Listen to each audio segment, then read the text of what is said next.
سورۃ القصص بسم اللہ الرحمن الرحیم. یہ جو 8 صورتیں ہیں ان میں نوٹ کر لیجئے کہ 4 صورتیں یہ ایک مزاج کی ہیں تقریباً. سورۃ الفرقان، سورۃ الشعراء، سورۃ النمل، سورۃ القصص یہ آخری ہے، اس چوکے کے اندر یہ آخری ہے. پھر 4 وہ ہیں کہ جن میں وہ بالکل نمایاں قدر مشترک ہے کہ اس میں الف لام میم الف لام میم الف لام میم الف لام میم، تو 4 کے یہ 2 سب گروپس ہیں ان 8 صورتوں کے. لیکن پہلے سب گروپ میں سے ایک صورت وہ ہے کہ جو بغیر حروف مقطعات کے ہے،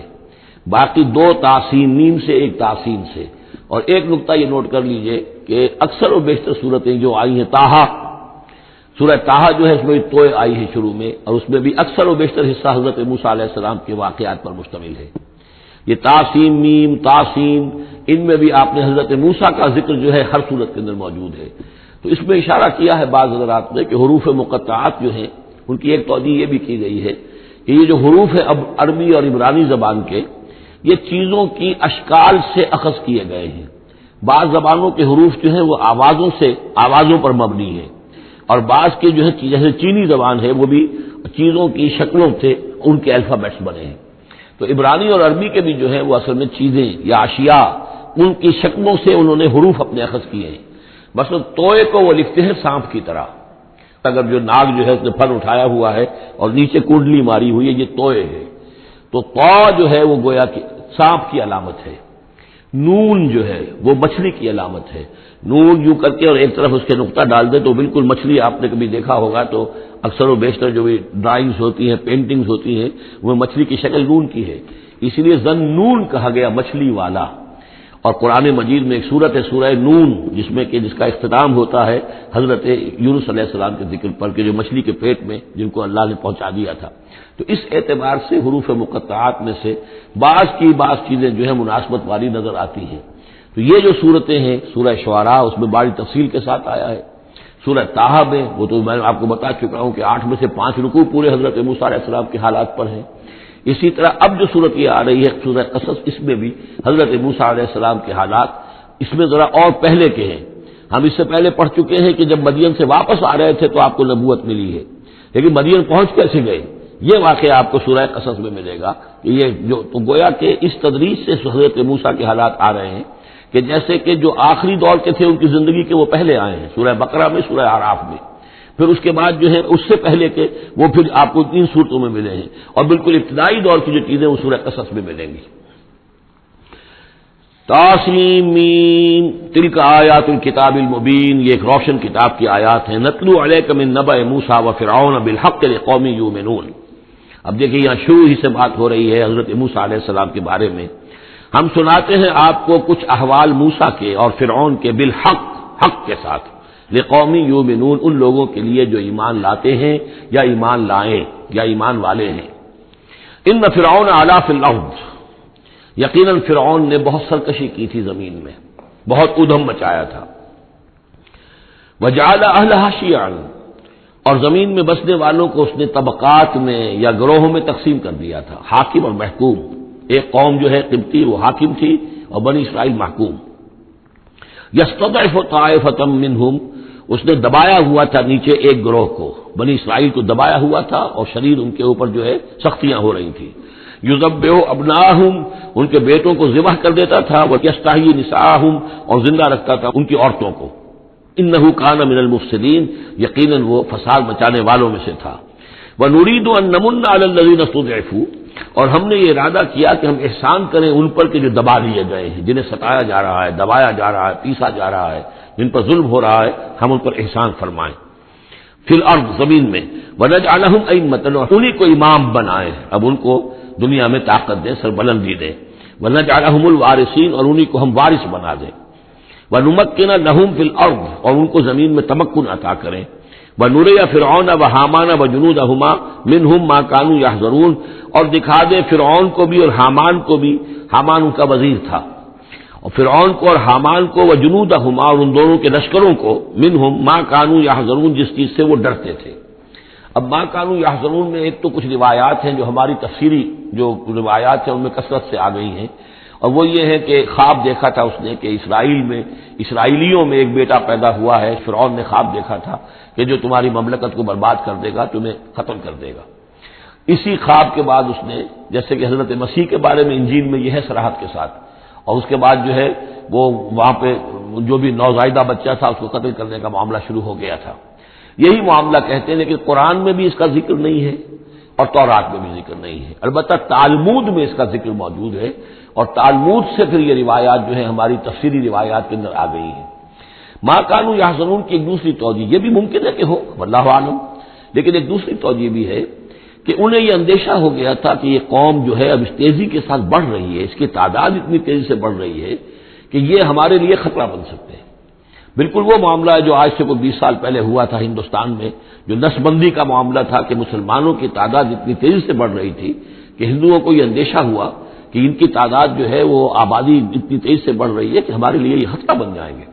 لہذا ان کو روکنے کے لیے وہ نسل بندی اور جبری نسل بندی، پھر اس میں طرح طرح کے طریقے اختیار کیے گئے۔ اسی کی وجہ سے پھر وہاں مسلمانوں نے پہلی مرتبہ کانگریس کے خلاف یعنی انتخابی مارکے کے اندر بغاوت کی تھی، جس کی وجہ سے کہ اندرا گاندھی جو ہے ہار گئی تھی۔ تو یہ معاملہ جو ہے محسوس ہوتا ہے کہ وہاں یہ محسوس کیا جا رہا تھا کہ یہ جس تیزی کے ساتھ ان کی افزائش نسل ہو رہی ہے یہ ہمارے لیے خطرہ بن سکتے ہیں، یہ وجہ ہے کہ ان کے بچوں کو جو نرینہ اولاد ہے انہیں قتل کیا جا رہا تھا۔ بہرحال یہ دونوں توجیحات ممکن ہے، واللہ عالم۔ وَأَوْحَيْنَا إِلَىٰ أُمِّ مُوسَىٰ أَنْ أَرْضِعِيهِ فَإِذَا خِفْتِ عَلَيْهِ فَأَلْقِيهِ فِي الْيَمِّ وَلَا تَخَافِي وَلَا تَحْزَنِي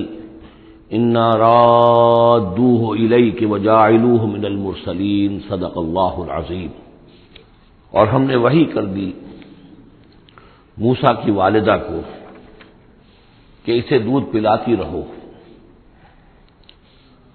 اور جب تمہیں اندیشہ ہو کہ کوئی تلاشی کے لیے لوگ آ رہے ہیں اور کوئی پکڑے جانے کا خوف ہے، فَأَلْقِيهِ فِي الْيَمِّ، تو اسے ڈال دینا دریا میں، نیل میں، وَلَا تَخَافِي وَلَا تَحْزَنِي، اور کوئی خوف نہ کھانا، کوئی رنجیدہ مت ہونا، إِنَّا رَادُّوهُ إِلَيْكَ، ہمارا وعدہ ہے کہ ہم اس بچے کو لوٹا دیں گے تمہاری طرف، تمہارے پاس واپس لے آئیں گے، وَجَاعِلُوهُ مِنَ الْمُرْسَلِينَ، اور اسے ہم نے بنانا ہے اپنے رسولوں میں سے۔ فَالْتَقَطَهُ آلُ فِرْعَوْنَ، تو فرعون کے گھر والوں نے اسے اٹھا لیا۔ اسی سے لفظ لقطہ بنا ہے، لقطہ کہتے ہیں کوئی چیز گری پڑی کہیں ہو اس کو اٹھا لیا جائے، تو لقطے کے احکام ہیں پھر شریعت کے اندر۔ فَالْتَقَطَهُ، اٹھا لیا اس کو آلُ فِرْعَوْنَ لِيَكُونَ لَهُمْ عَدُوًّا وَحَزَنًا،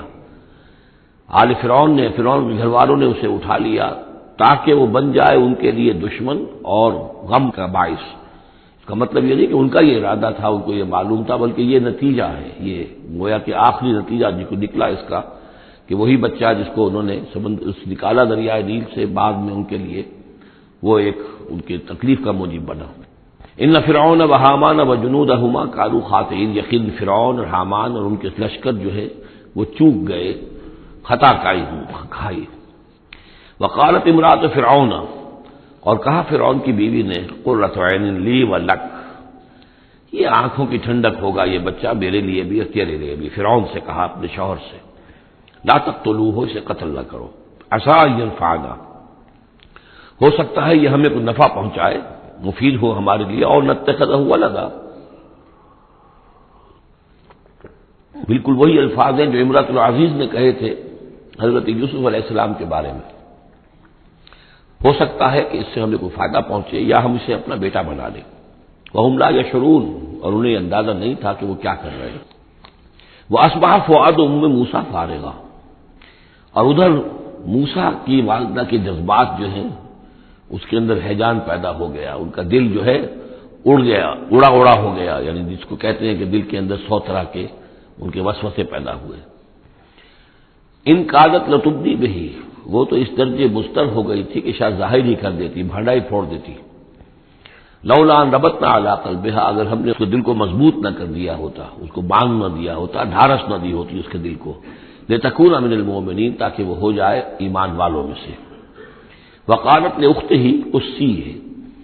اور موسیٰ کی والدہ نے کہا اپنی بیٹی سے جو کہ بہن تھی حضرت موسیٰ کی، کہا اس کی بہن سے، ذرا اس کے پیچھے پیچھے چل۔ فبصرت، وہ دیکھتی رہی، بہی اس کو، عن جنب، اجنبی ہو کر، کہ جیسے میرا کوئی تعلق نہیں ہے، لیکن یہ کہ بہرحال اتفاقاً میں بھی دریا کے کنارے جا رہی تھی، میں نے یہ دیکھا ہے کہ صندوق چلا آ رہا ہے۔ وَهُمْ لَا يَشْعُرُونَ، انہیں اس کا احساس نہیں ہوا کہ یہ تو جان بوجھ کر پوری طریقے سے یہاں پہنچی ہے، پورے اپنے ارادے کے ساتھ۔ وَحَرَّمْنَا عَلَيْهِ الْمَرَاضِعَ مِنْ قَبْلُ، اور ہم نے حرام کر دی تھی ان پر تمام دودھ پلانے والیاں حضرت موسیٰ پر اس سے پہلے، یعنی یہ کہ اس بہن کے پہنچنے سے پہلے پہلے انہوں نے بہت سی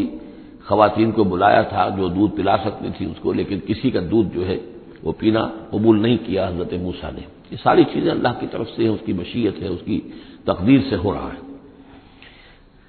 وحرمنا علیہ المراضع من قبل فقالت، اب یہ پہنچی وہاں تو وہاں تو تشویش تھی، اتنا بچہ اچھا ہے، خوبصورت ہے۔ والقیت علیک محبۃ منی، یہ ہم پڑھ آئے ہیں سورہ طٰہٰ میں، ایسے مہلی صورت کے اس کے اوپر محبت کا پرتاؤ اللہ تعالیٰ نے اپنی محبت کا پرتاؤ ڈالا۔ تو اب وہ تشویش میں تھے کہ کیا ہوگا اس کا، کون دودھ پلائے۔ ابھی میرا خیال ہے کہ فیڈرز تو ابھی ایجاد نہیں ہوئے ہوں گے کہ دودھ پلانے کا کوئی اور نظام ہو۔ قالت، تو اس نے کہا، هل ادلکم علی اہل بیت یکفلونہ لکم، تو کیا میں تمہاری رہنمائی کروں ایک گھر والوں کی طرف کہ جو اس کی کفالت کریں گے، اس کو پال دیں گے تمہارے لیے، وہم لہ ناصحون، اور وہ اس کے خیر خواہ ہیں۔ فرددناہ الی امہ کی تقر عینہا، تو ہم نے لوٹا دیا اسے اس کی والدہ کی گود میں تاکہ اس کی آنکھیں ٹھنڈی رہیں، ولا تحزن، اور وہ رنجیدہ نہ ہو، ولتعلم ان وعد اللہ حق، اور تاکہ اس کو معلوم ہو جائے موسیٰ کو کہ اللہ کا وعدہ حق ہے، سچا ہے، جو اس نے کہا تھا کہ لوٹا دیں گے وہ لوٹا دیا۔ ولکن اکثرهم لا يعلمون، لیکن اکثر لوگ جانتے نہیں ہیں۔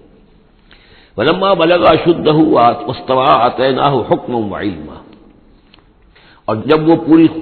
قوت کو پہنچا، جوانی کو پہنچا، بھرپور جوانی کو،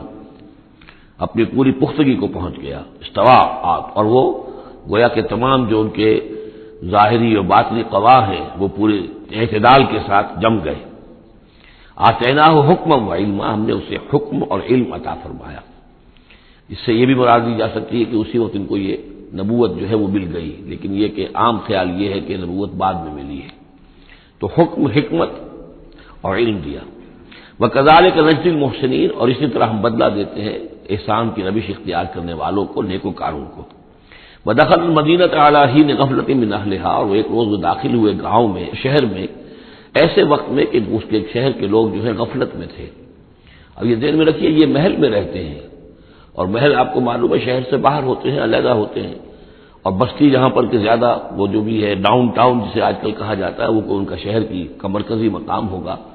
اور یا تو یہ کہ اعلیٰ صبح کا وقت ہوگا جبکہ ابھی لوگ پوری طرح بیدار نہیں ہوئے ہیں، گھروں میں ہیں، یا یہ کہ دوپہر کا وقت ہو کہ جس میں لوگ قیلولہ کر رہے ہیں۔ وہ داخل ہوئے۔ دخل المدینۃ علی حین غفلۃ من اہلہا، جبکہ اس کے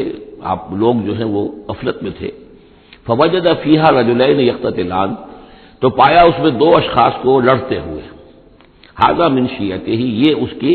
اس کی قوم میں سے تھا ایک، یعنی ایک تو تھا اسرائیلی، وھذا من عدوہ، اور دوسرا تھا کہ جو اس کے دشمنوں میں سے تھا، یعنی وہ قبطی تھا۔ فاستغاثہ الذی من شیعتہ، تو مدد مانگی اور دہائی دی اس شخص نے جو موسیٰ کی قوم میں سے تھا، علی الذی من عدوہ، اس کے مقابلے میں کہ جو دشمن قوم سے تعلق رکھتا تھا۔ فوقظہ موسیٰ، تو حضرت موسیٰ نے اس کی مدد کے لیے اقدام کیا اور ایک مکہ رسید کیا اس کو، فقضى علیہ، اور اس کا کام تمام کر دیا، اس ایک ہی ضرب سے وہ شخص ہلاک ہو گیا۔ قال ھذا من عمل الشیطان، اب تنبہ ہوا کہ یہ تو شیطان کا معاملہ ہو گیا، شیطان کا عمل ہوا۔ انہ عدو مضل مبین، ان کی نیت قتل کرنے کی نہیں تھی، لیکن یہ ہے کہ وہ ضرب ایسی شدید لگی کہ وہ مر گیا۔ انہ یقیناً شیطان جو ہے وہ تو دشمن ہے اور گمراہ کرنے والا ہے کھلا۔ قال رب انی ظلمت نفسی فاغفر لی فغفر له، انہوں نے عرض کیا اللہ سے، پروردگار میں نے ظلم کیا اپنی جان پر، پس مجھے بخش دے، اور پس اللہ نے اسے بخش دیا۔ انہ هو الغفور الرحیم، یقیناً وہ غفور ہے اور رحیم ہے، بخشنے والا، رحم فرمانے والا۔ قال رب بما انعمت علی فلن اکون ظہیرا للمجرمین، تو اب انہوں نے وعدہ کیا پروردگار تو نے جو مجھ پر انعام فرمایا اور مجھے بخش دیا ہے تو میں اب آئندہ کبھی بھی مددگار نہیں بنوں گا کسی بھی مجرم کا، کسی غلط کار شخص کا۔ فاصبح فی المدینۃ خائفا یترقب، اب صبح کے وقت ان پر جو ہے شہر کے اندر، وہ صبح ہوئی انہیں، صبح کو جب اٹھے، خائفا، اب خوف طاری تھا کہ مجھ ایک شخص قتل ہو گیا ہے، کس نے قتل کیا ہے، بہت کافی دھوم مچی ہوئی ہوگی کس نے قتل کیا ہے، قاتل کون ہے۔ اب یہ کہ راز کھل نہ جائے، لوگوں کو معلوم نہ ہو جائے، خائفا یترقب، خوف زدہ بھی تھے اور ادھر ادھر دیکھ رہے تھے چوکنے ہو کر کہ کہیں سے کوئی آہٹ، کوئی کسی جگہ سے کوئی ایسی بات تو نہیں آ رہی کہ میرا جرم معلوم ہو گیا ہو۔ فَإِذَا الَّذِي اسْتَنصَرَهُ بِالْأَمْسِ يَسْتَصْرِخُهُ، تو اچانک دیکھا کہ وہی شخص جس نے کل ان سے مدد مانگی تھی وہ پھر چلا رہا ہے، فریاد کر رہا ہے کہ میری مدد کیجیے۔ قال له موسیٰ انک لغوی مبین، حضرت موسیٰ علیہ السلام نے فرمایا کہ مجھے معلوم ہوتا ہے کہ تم ہی زیادہ شریر ہو، صریح۔ کل بھی تمہاری لڑائی ہو رہی تھی ایک قبطی کے ساتھ اور میرے ہاتھوں وہ قبطی مارا گیا بغیر میرے کسی ارادے کے، آج پھر تم نے ایک جھگڑا مول لے رکھا ہے، تو معلوم ہوتا کہ تم ہی ہو غوی، حد سے بڑھنے والے، اور مبین کھلم کھلا۔ فلما اراد ان یبطش بالذی هو عدو لهما، یہ بات تو کہیں اس اسرائیلی سے، لیکن کوشش یہ کی، ارادہ کیا کہ دوسرا جو دشمن قوم سے تھا اس کو پکڑ لیں، یعنی جو زیادتی کر رہے تھے، اب مارا نہیں لیکن پکڑنے کے لیے، تاکہ وہ شخص جو ہے اسرائیلی کو مار نہ سکے، تو اس کو پکڑے، آگے جب بڑھے کہ اس کو پکڑے۔ وہ یہ شخص سمجھا اس اسرائیلی کی غالباً مجھے سزا دینے کے لیے آ رہے ہیں، جو کہا یہ تھا کہ انک لغوی مبین، تو چونکہ اس الفاظ اس کی طرف تھے اور پکڑ رہے تھے اس کو، اس نے سوچا کہ مجھے پکڑنے کے لیے اقدام کر رہے ہیں۔ قال یا موسیٰ، اب وہ خود بول اٹھا، چیخ اٹھا، اس نے کہا اے موسیٰ ترید ان تقتلنی، کیا تم چاہتے ہو کہ مجھے قتل کر دو، کما قتلت نفسا بالامس، جیسے کہ تم نے ایک جان کو کل قتل کر دیا تھا۔ گویا کہ خود اس نے بھانڈا پھوڑ دیا کہ وہ کل جو قتل ہوا تھا وہ اصل میں موسیٰ علیہ السلام کے ہاتھوں ہوا۔ ان ترید الا ان تکون جبارا فی الارض، اے موسیٰ واقعتاً تمہارا جو ارادہ ہے وہ صرف یہ ہے کہ تم زمین میں زبردستی تم بڑے یہاں پر جابر بن جاؤ، وما ترید ان تکون من المصلحین، اب چونکہ وہ شریر شخص تھا، خود بدماش تھا، چاہے اسرائیلی تھا، لیکن اس کا جو کردار سامنے آ رہا ہے وہ یہ ہے، وما ترید ان تکون من المصلحین، اور تم نہیں چاہتے کہ تم مصلحین میں سے بنو، اصلاح کرنے والوں میں سے۔ وجاء رجل من اقصى المدینہ یسعی، اب یہ کہ ہو سکتا ہے عین اسی وقت ایسا ہوا ہو یا کچھ دنوں کے بعد ہوا ہو، آیا ایک شخص دوڑتا ہوا مدینے کے پرے سے، اقصى المدینہ، مدینے کا جو دور کا حصہ تھا، وہی جیسا کہ میں نے عرض کیا ہوں کہ ان کے محلات اور بڑے بڑے سرداروں کے وہ تو باہر کے قرب ہوں گے اور وہیں پر فرعون کا محل بھی ہوگا، وہاں سے ایک شخص دوڑتا ہوا آیا، جاء رجل من اقصى المدینہ، شہر کے پرلے سرے سے ایک شخص آیا، یسعی دوڑتا ہوا، قال یا موسیٰ، اور اس نے یہ کہا کہ اے موسیٰ ان الملأ یأتمرون بک، یہ جو درباری لوگ ہیں، جو سردار ہیں قوم کے، وہ اس وقت مشورہ کر رہے ہیں تمہارے بارے میں لیقتلوک، کہ تمہیں قتل کر دیں، یعنی اب وہاں پر ہو رہی ہے، یہ قرارداد پیش ہو چکی ہے اور تمہارے قتل کے اوپر ان کا اتفاق ہونے والا ہے، یعنی یہ کہ اب یہ کھل بھی گیا کہ انہوں نے ان کے ہاتھوں ایک قبطی مارا گیا ہے۔ ویسے بھی وہ سمجھتے ہوں گے کہ یہ جو ہماری یہ غلام قوم کا ایک فرد جو ہے، ہم نے چونکہ اپنے ہاں ہی رکھ کر اسے پالا ہے تو اس کے اندر اتنی سرکشی پیدا ہو گئی ہے، اور اگر اس نے ہماری اس غلام قوم کے اندر کوئی آزادی کی روح پھونک دی اور وہ کھڑے ہو گئے تو ہمارے لیے تو بڑا معاملہ جو ہے وہ مشکل ہو جائے گا، لہذا بہتر یہ ہے کہ اس کو قتل کر دیا جائے۔ ان الملأ یأتمرون بک لیقتلوک فاخرج انی لک من الناصحین، تو اب یہاں سے نکل جاؤ، یہاں سے جان بچا کر چلے جاؤ، اس لیے کہ میں تمہارا خیر خواہ ہوں، میں تمہیں صحیح بات جو ہے تمہاری بھلائی کی بتا رہا ہوں۔ فخرج منها خائفا یترقب،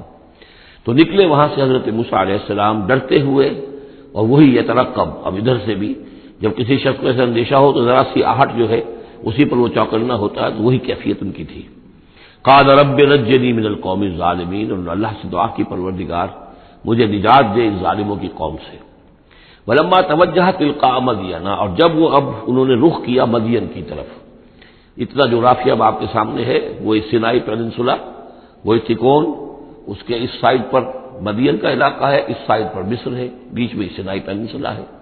اب یہاں سے یہ چلے ہیں تو پورا یہ جو ان کو اب سینائی کا علاقہ ہے، صحرائے سینا، یہ کراس کرنا ہے اور مدین جانا ہے۔ فلما توجہ تلقاء مدین، جب انہوں نے رخ کیا اپنا مدین کی جانب، قال، تو کہا عسیٰ ربی ان یہدینی سواء السبیل، امید ہے مجھے کہ میرا رب مجھے راستہ دکھائے گا سیدھی راہ کا، یعنی یہ کہ میں کہیں بھٹک نہیں جاؤں گا، میں اس صحرا کے اندر، ظاہر بات ہے صحرا میں نقودت میں کوئی آدمی غلط راستے پر پڑ جائے تو ویسے ہلاک ہو جائے گا۔ عسیٰ ربی، مجھے امید ہے کہ میرا رب مجھے راستہ بتائے گا اور صحیح راستے پر چلائے گا، سیدھی راہ پر۔ ولما ورد ماء مدین، اب کتنی دیر لگی ہوگی، کتنا وقت لگا ہوگا، جب مدین کے کنویں پر پہنچے، مدین کی آبادی ہے، اس کے باہر کنواں ہے، کنویں کے اوپر جو ہے رہٹ چل رہے ہیں، یا کنویں سے پانی کھینچ کر پلایا جا رہا ہے جانوروں کو، بھیڑوں بکریوں کو اور جانوروں کو۔ وجد علیہ امتن، پایا انہوں نے وہاں پر ایک قوم کو، ایک گروہ کو، من الناس یسقون، لوگوں میں سے ایک گروہ وہاں جمع تھا اس کنویں پر، پانی پلا رہے تھے۔ کسے پلا رہے تھے؟ اپنے اپنے جانوروں کو، بھیڑیں بکریاں تھیں سب کے پاس، وہ کھینچ کھینچ کر پانی جو ہے وہ کہیں ڈالتے تھے کہ جہاں سے پھر ان کی بھیڑیں بکریاں پانی پیتی تھیں۔ ووجد من دونہم امرأتین تذودان، اور ان کے پرے انہوں نے دیکھا کہ دو عورتیں ہیں جو اپنی بکریوں کو روک کر تھام کر کھڑی ہیں، یعنی بکریاں چاہتی ہوں گی پیاس کی وجہ سے پانی کی طرف آنا، لیکن وہ انہیں روک رہی تھی کہ نہیں ابھی ہماری باری نہیں ہے۔ قال ما خطبکما، حضرت موسیٰ نے ان دونوں سے سوال کیا یہ آپ لوگوں کا کیا معاملہ ہے، کیوں آپ کھڑی ہیں یہاں؟ قالتا لا نسقی حتی یصدر الرعاء، انہوں نے کہا کہ ہم نہیں اپنے اس گلے کو پانی پلا سکتی جب تک کہ یہ تمام چرواہے چلے نہ جائیں۔ یہ چرواہے جو ہیں پانی پلا کے جب چلے جاتے ہیں اپنے اپنے گلوں کو لے کر، پھر ہم جاتی ہیں اور جا کر اپنے ان بھیڑوں بکریوں کو پانی پلاتی ہیں۔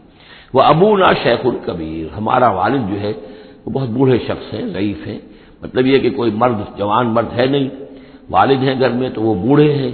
یہ کام جو کہ مردوں کی کرنے کا تھا وہ ہمیں عورتوں کو کرنا پڑ رہا ہے۔ اب ظاہر بات ہے کہ ان چرواہوں سے کون جھگڑے،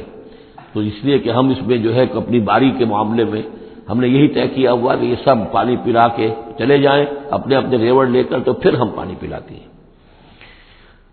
فسقا لہما، حضرت موسیٰ علیہ السلام تو تھے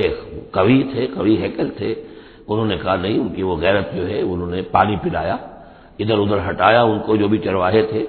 اور ان کو پانی کھینچ کر پلایا ان کی بھیڑوں بکریوں کو۔ ثم تولی الی الظل، اب وہ تو لے کر اپنی بھیڑوں بکریوں کو چلی گئی اپنے گھر،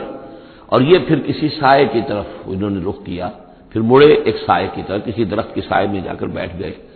اور انہوں نے اب دعا مانگی۔ فقال رب انی لما انزلت الی من خیر فقیر،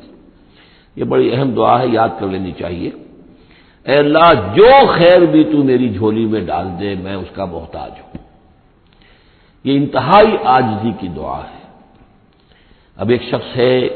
محل میں پلا بڑھا، وہاں سے نکل کے بھاگا ہے جان بچا کر، پورا سینائی پیننسلا کراس کیا ہے، کیا سختیاں جھیلی ہوں گی، اب یہاں پہنچے ہیں، کوئی جاننے والا نہیں، کوئی پہچان والا نہیں، ایک بالکل یوں سمجھیے کہ غربت کی حالت ہے۔ تو اب اس حالت میں ہوتا ہے کہ انسان، ایک تو فقیر وہ ہوتا ہے جو کہتا ہے ٹھسے کے ساتھ میں اتنے پیسے لوں گا، میں 5 روپے سے کم نہیں لوں گا۔ ایک غریب فقیر وہ ہوتا ہے وہ کہتا ہے کہ مجھے جو بھی دے دیں، میں تو اس قدر محتاج ہوں۔ تو یہ گویا کہ انتہائی احتیاج کی کیفیت ہے۔ رب انی لما انزلت الی من خیر فقیر، پروردگار میں تو اب فقیر ہوں، جو خیر بھی تو میری جھولی میں ڈال دے، اس درجے میری حالت اب خستہ ہے۔ فجاءت احداہما تمشی علی استحیاء، اب ان 2 عورتوں میں سے 2 لڑکیوں میں سے ایک آئی اس کے پاس چلتی ہوئی شرم کے ساتھ، لجاجت کے ساتھ۔ قالت ان ابی یدعوک، اس نے کہا کہ میرے والد آپ کو بلا رہے ہیں، لیجزیک اجر ما سقیت لنا، تاکہ آپ کو بدلہ دیں، اجر دیں، آپ نے جو مشقت اٹھائی جھیلی، پانی کھینچا کنویں سے ہماری بھیڑوں بکریوں کے لیے، تو اجر ما سقیت لنا، ہمارے والد چاہتے ہیں کہ آپ کو کچھ اس کا اجر دیں۔ فلما جاءہ، جب وہ وہاں پہنچے اس کے پاس، وقص علیہ القصص، اور سارا قصہ انہیں سنایا، ساری بات سنائی، سارا بیان۔ قال لا تخف، انہوں نے کہا اب ڈرو نہیں، نجوت من القوم الظالمین، تم نجات پا چکے ہو اب ظالموں کی قوم سے، یعنی یہاں تک ان کی رسائی نہیں ہے، یہاں آرام سے رہو، کوئی تمہیں کھٹکا نہیں ہوگا، کوئی اندیشہ نہیں ہوگا۔ ان کے بارے میں اصل میں اختلاف ہے کہ بعض لوگ انہیں شعیب قرار دیتے ہیں، حضرت شعیب علیہ السلام مدین میں کیونکہ انہیں مبعوث کیا گیا، اور اسی اعتبار سے علامہ اقبال کا بھی وہ شعر ہے کہ اگر کوئی شعیب آئے میسر، شبانی سے کلیمی 2 قدم ہے، یعنی حضرت موسیٰ علیہ السلام چرواہے کی حیثیت سے حضرت شعیب کی خدمت میں رہے، 8 سال یا 10 سال ان کی خدمت گزاری کی، تو اس کے نتیجے میں ان میں وہ اوصاف پیدا ہو گئے، ان کی تربیت کے نتیجے میں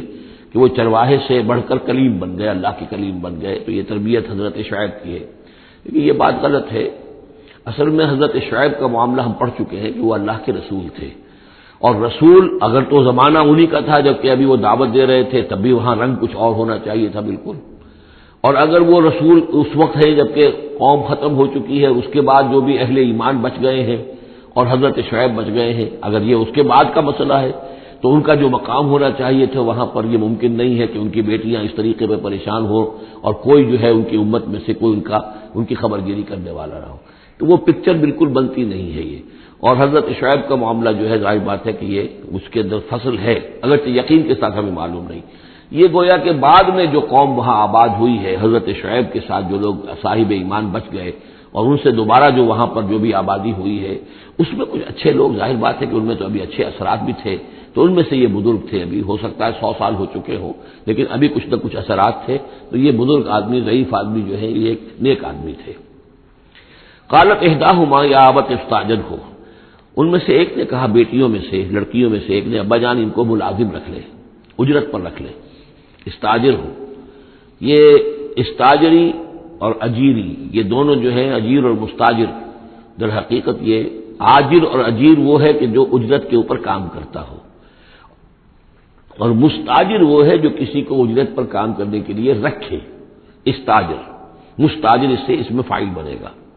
ہمارے ہاں عام طور پر غلط العام میں اجیر اور آجر کو یوں کہتے ہیں کہ آجر تو وہ ہے کہ جو کسی کو اجرت کے پر رکھے اور اجیر وہ ہے جو اجرت پر کام کرے. حالانکہ عربی میں ان دونوں کے معنی ایک ہی ہے، آجر اور اجیر، ایک اس میں فاعل ہے، ایک صفت مشبہ ہے. دونوں کا مفہوم ہے اجرت پر کام کرنے والا، اور جو اجرت پر کام لیتا ہے وہ مستاجر ہے. یا ابت استاجر ہو، ابا جان ان کو ملازم رکھ لیں. ان خیر من استاجرت القوی الامین، یقیناً بہترین آدمی جسے ملازم رکھا جائے وہی ہوتا ہے جو القوی ہو، طاقتور ہو. وہ دیکھ لیا تھا کہ حضرت موسیٰ علیہ السلام سے کوئی جو ہے وہ وہاں کے چرواہوں میں سے کسی نے الجھنے کی کوشش نہیں کی، وہ ڈر کے ادھر ادھر ہو گئے اور کسی نے جو ہے ان کو روکا نہیں. تو طاقت والے بھی ہیں اور امین ہیں. انہوں نے یہ مشاہدہ کر لیا تھا کہ کوئی بری نگاہ حضرت موسیٰ نے نہیں ڈالی ہوگی ان لڑکیوں پر. تو ظاہر بات ہے کہ اس معاملے میں تو عورت کا احساس بہت بیدار ہوتا ہے کہ کسی مرد کی نگاہ جو ہے کس قسم کی ہے جو اس پر پڑ رہی ہے. تو اسے چونکہ ذاتی تجربہ ہو چکا تھا کہ ان کے اندر وہ امانت پوری موجود ہے اور کسی درجے میں بھی نگاہ کی خیانت بھی ان میں نہیں ہے. تو جس شخص کی نگاہ میں خیانت نہیں ہے وہ اور کسی معاملے میں کیا خیانت کرے گا. کہ قالت احداہما یا ابت استاجر ہو ان خیر من استاجرت القوی الامین، ابا جان ان کو ملازم رکھ لیجئے، اس لیے کہ ملازمت کے لیے بہترین شخص وہی ہوتا ہے جو طاقتور بھی ہو، کام کر سکے خوب، اور یہ کہ امین ہو، اعتبار کے قابل ہو. قال انی ارید ان انکحک احدی ابنتی ہاتین، انہوں نے کہا وہ صاحب جو بزرگ ہیں شیخ مدین کہ میں یہ ارادہ رکھتا ہوں، میرا خیال ہے کہ اپنی بیٹیوں میں سے ایک کو تمہارے نکاح میں دے دوں اے موسیٰ، علی ان تأجرنی 8 حجج،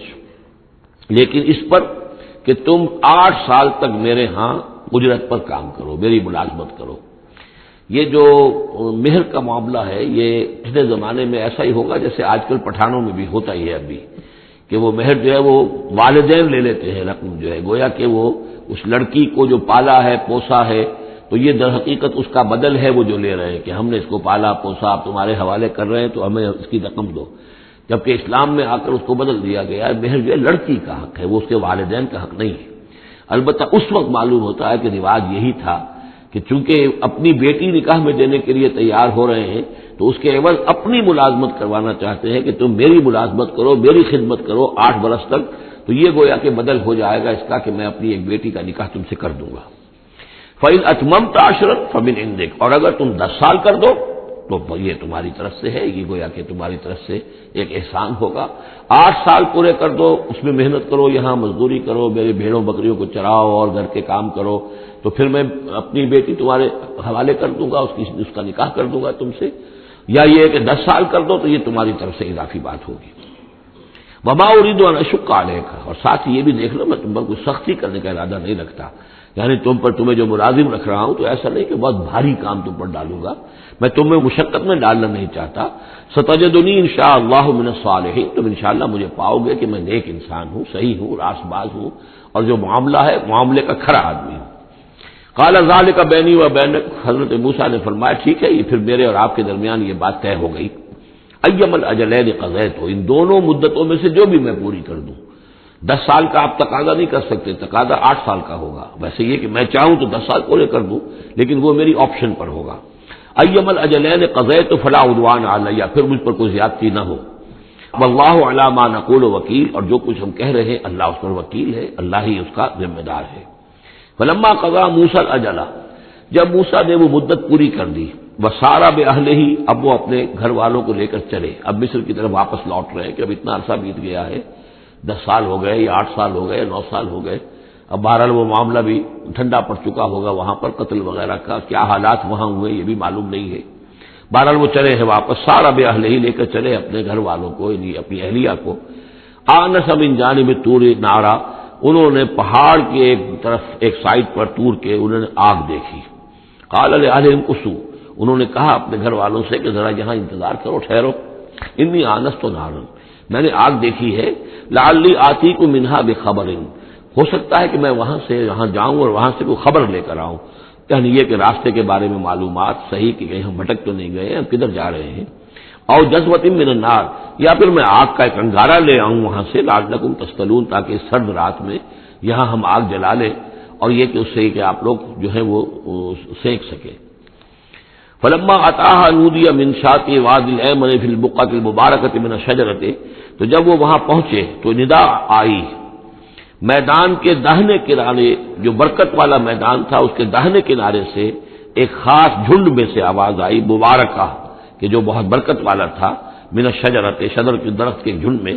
ان یا موسیٰ انی انا اللہ رب العالمین، کہ اے موسیٰ میں اللہ ہوں تمام جہانوں کا پروردگار، وان الق عصاک، اور یہ ہم پڑھ چکے ہیں کئی مرتبہ یہ چیزیں،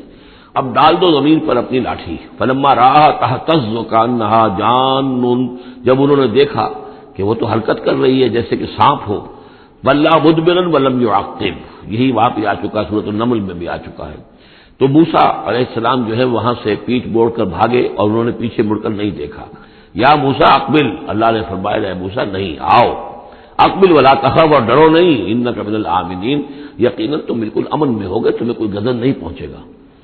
اسلک یدک فی جیبک، اور اپنا ہاتھ جو ہے ذرا اپنے گریبان میں ڈالو، تخرج بیضاء من غیر سوء، وہ نکلے گا سفید ہو کر بغیر اس کے کہ اس میں کوئی بیماری ہو یا اس میں کوئی اور برائی پیدا ہو۔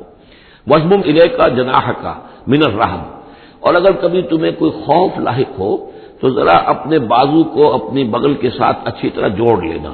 یہ گویا کہ کوئی خاص ترکیب بتائی گئی ہے کہ اس طریقے سے خوف کے اثرات جو ہیں وہ زائل ہو جائیں گے۔ فَذَانِكَ بُرْهَانَانِ مِن رَّبِّكَ، باقی وہ دو جو ہیں وہ ہم نے تمہیں برہانے دی ہیں، جو یہ دلیلیں دی ہیں، نشانیاں دی ہیں، معجزے دیے ہیں۔ فَذَانِكَ بُرْهَانَانِ مِن رَّبِّكَ إِلَىٰ فِرْعَوْنَ وَمَلَئِهِ، کہ اب تم فرعون اس کے سرداروں کے پاس جاؤ، انہم کانوا قوما فاسقین، یقیناً وہ ایک فاسق اور فاجر اور سرکش قوم بن گئے ہیں۔ قال رب انی قتلت منہم نفسا، حضرت موسیٰ نے عرض کیا پروردگار میں نے ان کی قوم کے ایک شخص کو قتل کر دیا تھا، فاخاف ان یقتلون، مجھے تو اندیشہ یہ ہے کہ جیسے ہی میں وہاں جاؤں گا وہ مجھے قتل کر دیں گے۔ یعنی ایک تو یہ کہ میں خاموشی سے جاؤں، جا کر کہیں چھپ جاؤں، کہیں پتہ بھی نہ چلے کہ موسیٰ آ گئے، کہاں آ گئے، کہیں جا کر آباد ہو جاؤں۔ ایک یہ کہ میں جاؤں اور فرعون کے ہاں جاؤں اور جا کر وہاں پیغام پیش کروں، تو اس میں تو مجھے اندیشہ یہ ہے کہ فوری طور پر مجھ پر مقدمہ قائم ہوگا اور مجھے قتل کر دیا جائے گا۔ وہ آخی ہارون ہو، اور میرا جو بھائی ہارون ہے، میرے بڑے بھائی، ہوا افصح منی لسانا، ان کی زبان مجھ سے زیادہ صاف ہے، وہ گفتگو کرنے میں زیادہ مہارت رکھتے ہیں۔ فارسلہ معی، تو انہیں بھی میرے ساتھ بھیج دیجئے، ردءا، میری مدد کے لیے، یصدقونی، تاکہ وہ میری تصدیق کرے، انی اخاف ان یکذبون، مجھے اندیشہ ہے کہ وہ مجھے جھٹلائیں گے۔ قال سنشد عضدک باخیک، اللہ تعالیٰ نے فرمایا ٹھیک ہے ہم تمہارے بازو کو مضبوط کریں گے تمہارے بھائی کے ذریعے سے، وَنَجْعَلُ لَكُمَا سُلْطَانًا، اور ہم تمہارے لیے دونوں کے لیے ایسا روب تمہارے اندر پیدا کر دیں گے، فَلَا يَصِلُونَ إِلَيْكُمَا، کہ وہ تمہاری طرف آگے بڑھ نہیں سکیں گے، تمہاری طرف تمہیں ہاتھ نہیں لگا سکیں گے۔ یعنی یہ بھی جیسے کہ ایک وقت میں ہم نے تمہارے چہرے پر ایسی محبت کا پرتو ڈال دیا تھا کہ کوئی آپ کو قتل نہیں کر سکا، اسی طریقے سے اب ہم ایک ایسا روب جو ہے آپ کی شخصیت کے اندر، تمہاری شخصیت جو ہے پیدا کر دیں گے تم دونوں کی، کہ کوئی شخص تمہارے خلاف کوئی اقدام نہیں کر سکے گا۔ بے آیاتنا انتما ومن اتبعکم الغالبون، اور یقیناً ہماری آیات کی بدولت تم دونوں اور جو بھی تم دونوں کی پیروی کریں گے وہی غالب رہیں گے۔ فلما جاءوا موسیٰ بآیاتنا، تو جب موسیٰ پہنچے ان کے پاس ہماری آیات کے ساتھ، بینات، روشن آیات لے کر، قالوا ما ھذا الا سحر مفترى، انہوں نے کہا یہ تو نہیں ہے کچھ بھی سوائے اس کے کہ جادو ہے جو افترا ہو رہا ہے، گھڑا ہوا ہے۔ وما سمعنا بہذا فی آبائنا الاولین، اور ہم نے ایسی کوئی بات اپنے پہلے آباء و اجداد میں نہیں سنی۔ نئی بات لے کر آئے ہو کہ اللہ جو ہے اس کائنات کا خالق، اس نے کسی کو رسول بنا کر بھیجا ہے اور وہ اس کا نمائندہ ہے، اس کی بات ماننی پڑے گی، ہم نے تو یہ بات پہلے کبھی سنی نہیں ہے۔ وقال موسیٰ ربی اعلم بمن جاء بالہدی من عنده، موسیٰ نے کہا میرا پروردگار خوب جانتا ہے کہ کون ہدایت لے کر آیا ہے اس کے پاس سے، یعنی اللہ کے علم میں ہے۔ ومن تکون له عاقبۃ الدار، اور میرا رب جانتا ہے کہ کس کے لیے ہے آخرت کا گھر۔ انہ لا یفلح الظالمون، یقیناً ظالم فلاح نہیں پاتے۔ وقال فرعون یا ایھا الملأ ما علمت لکم من الہ غیری، اور کہا فرعون نے کہ اے میرے سرداروں، اے میرے درباریوں سرداروں، ما علمت لکم من الہ غیری، میں نہیں جانتا تمہارے لیے اپنے سوا کوئی الہ، میں الہ ہوں تمہارا، میں مالک ہوں، میں خالق تو نہیں لیکن میں ایک رب ہوں یہاں اس معنی میں کہ میرا حکم ہے، میری حکومت ہے، میری مرضی چلتی ہے، میرا اختیار ہے، اس کے سوا میں کسی کو رب ماننے کو تیار نہیں، کوئی الہ ماننے کو تیار نہیں۔ ما علمت لکم من الہ غیری فاوقد لی یا حامان، تو اے حامان ذرا آگ دے، بھٹا جو ہے اینٹوں کا، اس جو تین جو گارے کی اینٹیں ہیں ان کو ذرا پکاؤ بٹے کے اندر، آگ لگاؤ، فاجعل لی صرحا، اور پھر میرے لیے ایک بہت بڑی عمارت بناؤ، لعلی اطلع الی الہ موسیٰ، یہ موسیٰ جو کہتا کہ اللہ ہے اور وہ آسمانوں پر ہے، تو میں ذرا اونچا ہو کر دیکھوں تو صحیح، جھانکوں تو صحیح آسمانوں میں، ایک ایسی اونچی عمارت کے اوپر چڑھ کر کہ میں دیکھوں کہ میں موسیٰ کے الہ کو جھانکنے کی کوشش کروں۔ وَإِنِّي لَأَظُنُّهُ مِنَ الْكَاذِبِينَ، اور میں تو سمجھتا ہوں کہ وہ جھوٹ بول رہا ہے۔ وَاسْتَكْبَرَ هُوَ وَجُنُودُهُ، استکبار کیا، گھمنڈ کیا، تکبر کیا اس نے بھی اور اس کے لشکروں نے بھی، فی الارض، زمین میں، بغیر الحق، نا حق، انہیں کوئی اختیار، کوئی حق اس کا حاصل نہیں تھا۔ وَظَنُّوا أَنَّهُمْ إِلَيْنَا لَا يُرْجَعُونَ، اور انہوں نے یہ گمان کیا کہ وہ ہماری طرف لوٹائے نہیں جائیں گے۔ فَأَخَذْنَاهُ وَجُنُودَهُ فَلَمَزْنَاهُمْ فِي الْيَمِّ، تو ہم نے پکڑا اس کو اور اس کے لشکروں کو اور ہم نے ان کو پھینک دیا پھر سمندر میں۔ فانظر کیف کان عاقبۃ الظالمین، تو دیکھو کیسا انجام ہوا ظالموں کا۔ وجعلناہم ائمۃ یدعون الی النار، اور ہم نے انہیں بنا دیا امام کہ جو لوگوں کو آگ کی طرف بلانے والے تھے، یعنی فرعون اور اس کے درباری لوگوں کو آگ کی طرف بلانے والے بن گئے۔ وَيَوْمَ الْقِيَامَةِ لَا يُنصَرُونَ، اور قیامت کے دن ان کی کوئی مدد نہیں کی جائے گی۔ وَأَتْبَعْنَاهُمْ فِي هَذِهِ الدُّنْيَا لَعْنَةً، اور ہم نے اس دنیا میں بھی ان پر ان کے پیچھے لعنت لگا دی ہے، لعنت رکھ دی ہے جو ان کا پیچھا کر رہی ہے۔ وَيَوْمَ الْقِيَامَةِ هُمْ مِنَ الْمَقْبُوحِينَ، اور قیامت کے دن یقیناً وہ بہت ہی برائی کی کیفیت میں ہوں گے۔ وَلَقَدْ آتَيْنَا مُوسَى الْكِتَابَ مِن بَعْدِ مَا أَهْلَكْنَا الْقُرُونَ الْأُولَىٰ، اور ہم نے موسیٰ کو کتاب عطا فرمائی اس کے بعد کہ ہم نے پہلی جماعتوں کو ہلاک کر دیا تھا۔ بصائر للناس، ہم نے یہ کتاب دی ہے سجھانے کے لیے، آنکھیں کھولنے کے لیے لوگوں کی، وہدن، اور رہنمائی دینے والی، ورحمتن، اور رحمت، لعلہم یتذکرون، تاکہ وہ یاد رکھیں، نصیحت اخذ کریں، ہوش کریں، دھیان دیں۔ وما کنت بجانب الغربی اذ قضینا الی موسیٰ الامر، اور اے نبی آپ تو اس پہاڑ کے غربی جانب نہیں تھے اس وقت جبکہ ہم نے موسیٰ کو حکم دیا، بھیجا حکم، جب موسیٰ سے ہماری گفتگو ہوئی، مکالمہ ہوا اور ہم نے موسیٰ کو رسالت پر فائز کر کے حکم دیا کہ جاؤ، وما کنت من الشاہدین، آپ تو وہاں موجود نہیں تھے، آپ نہیں دیکھ رہے تھے یہ سب کچھ۔ ولکننا انشأنا قرونا، لیکن ہم نے پھر بہت سی نسلیں پیدا کی، بہت سی قومیں پیدا ہو گئیں۔ فتطاول علیہم العمر، لیکن ان کے اوپر ایک لمبی عمر بیت گئی ہے، یعنی یہ لوگ جو ہیں جو مکے والے ہیں، کیونکہ یہ واقف نہیں ہے نبوت اور رسالت کے تصورات سے، اس لیے ان کے لیے بڑا یہ اچنبے کی بات ہے جو آپ کے بارے میں سوچ رہے ہیں۔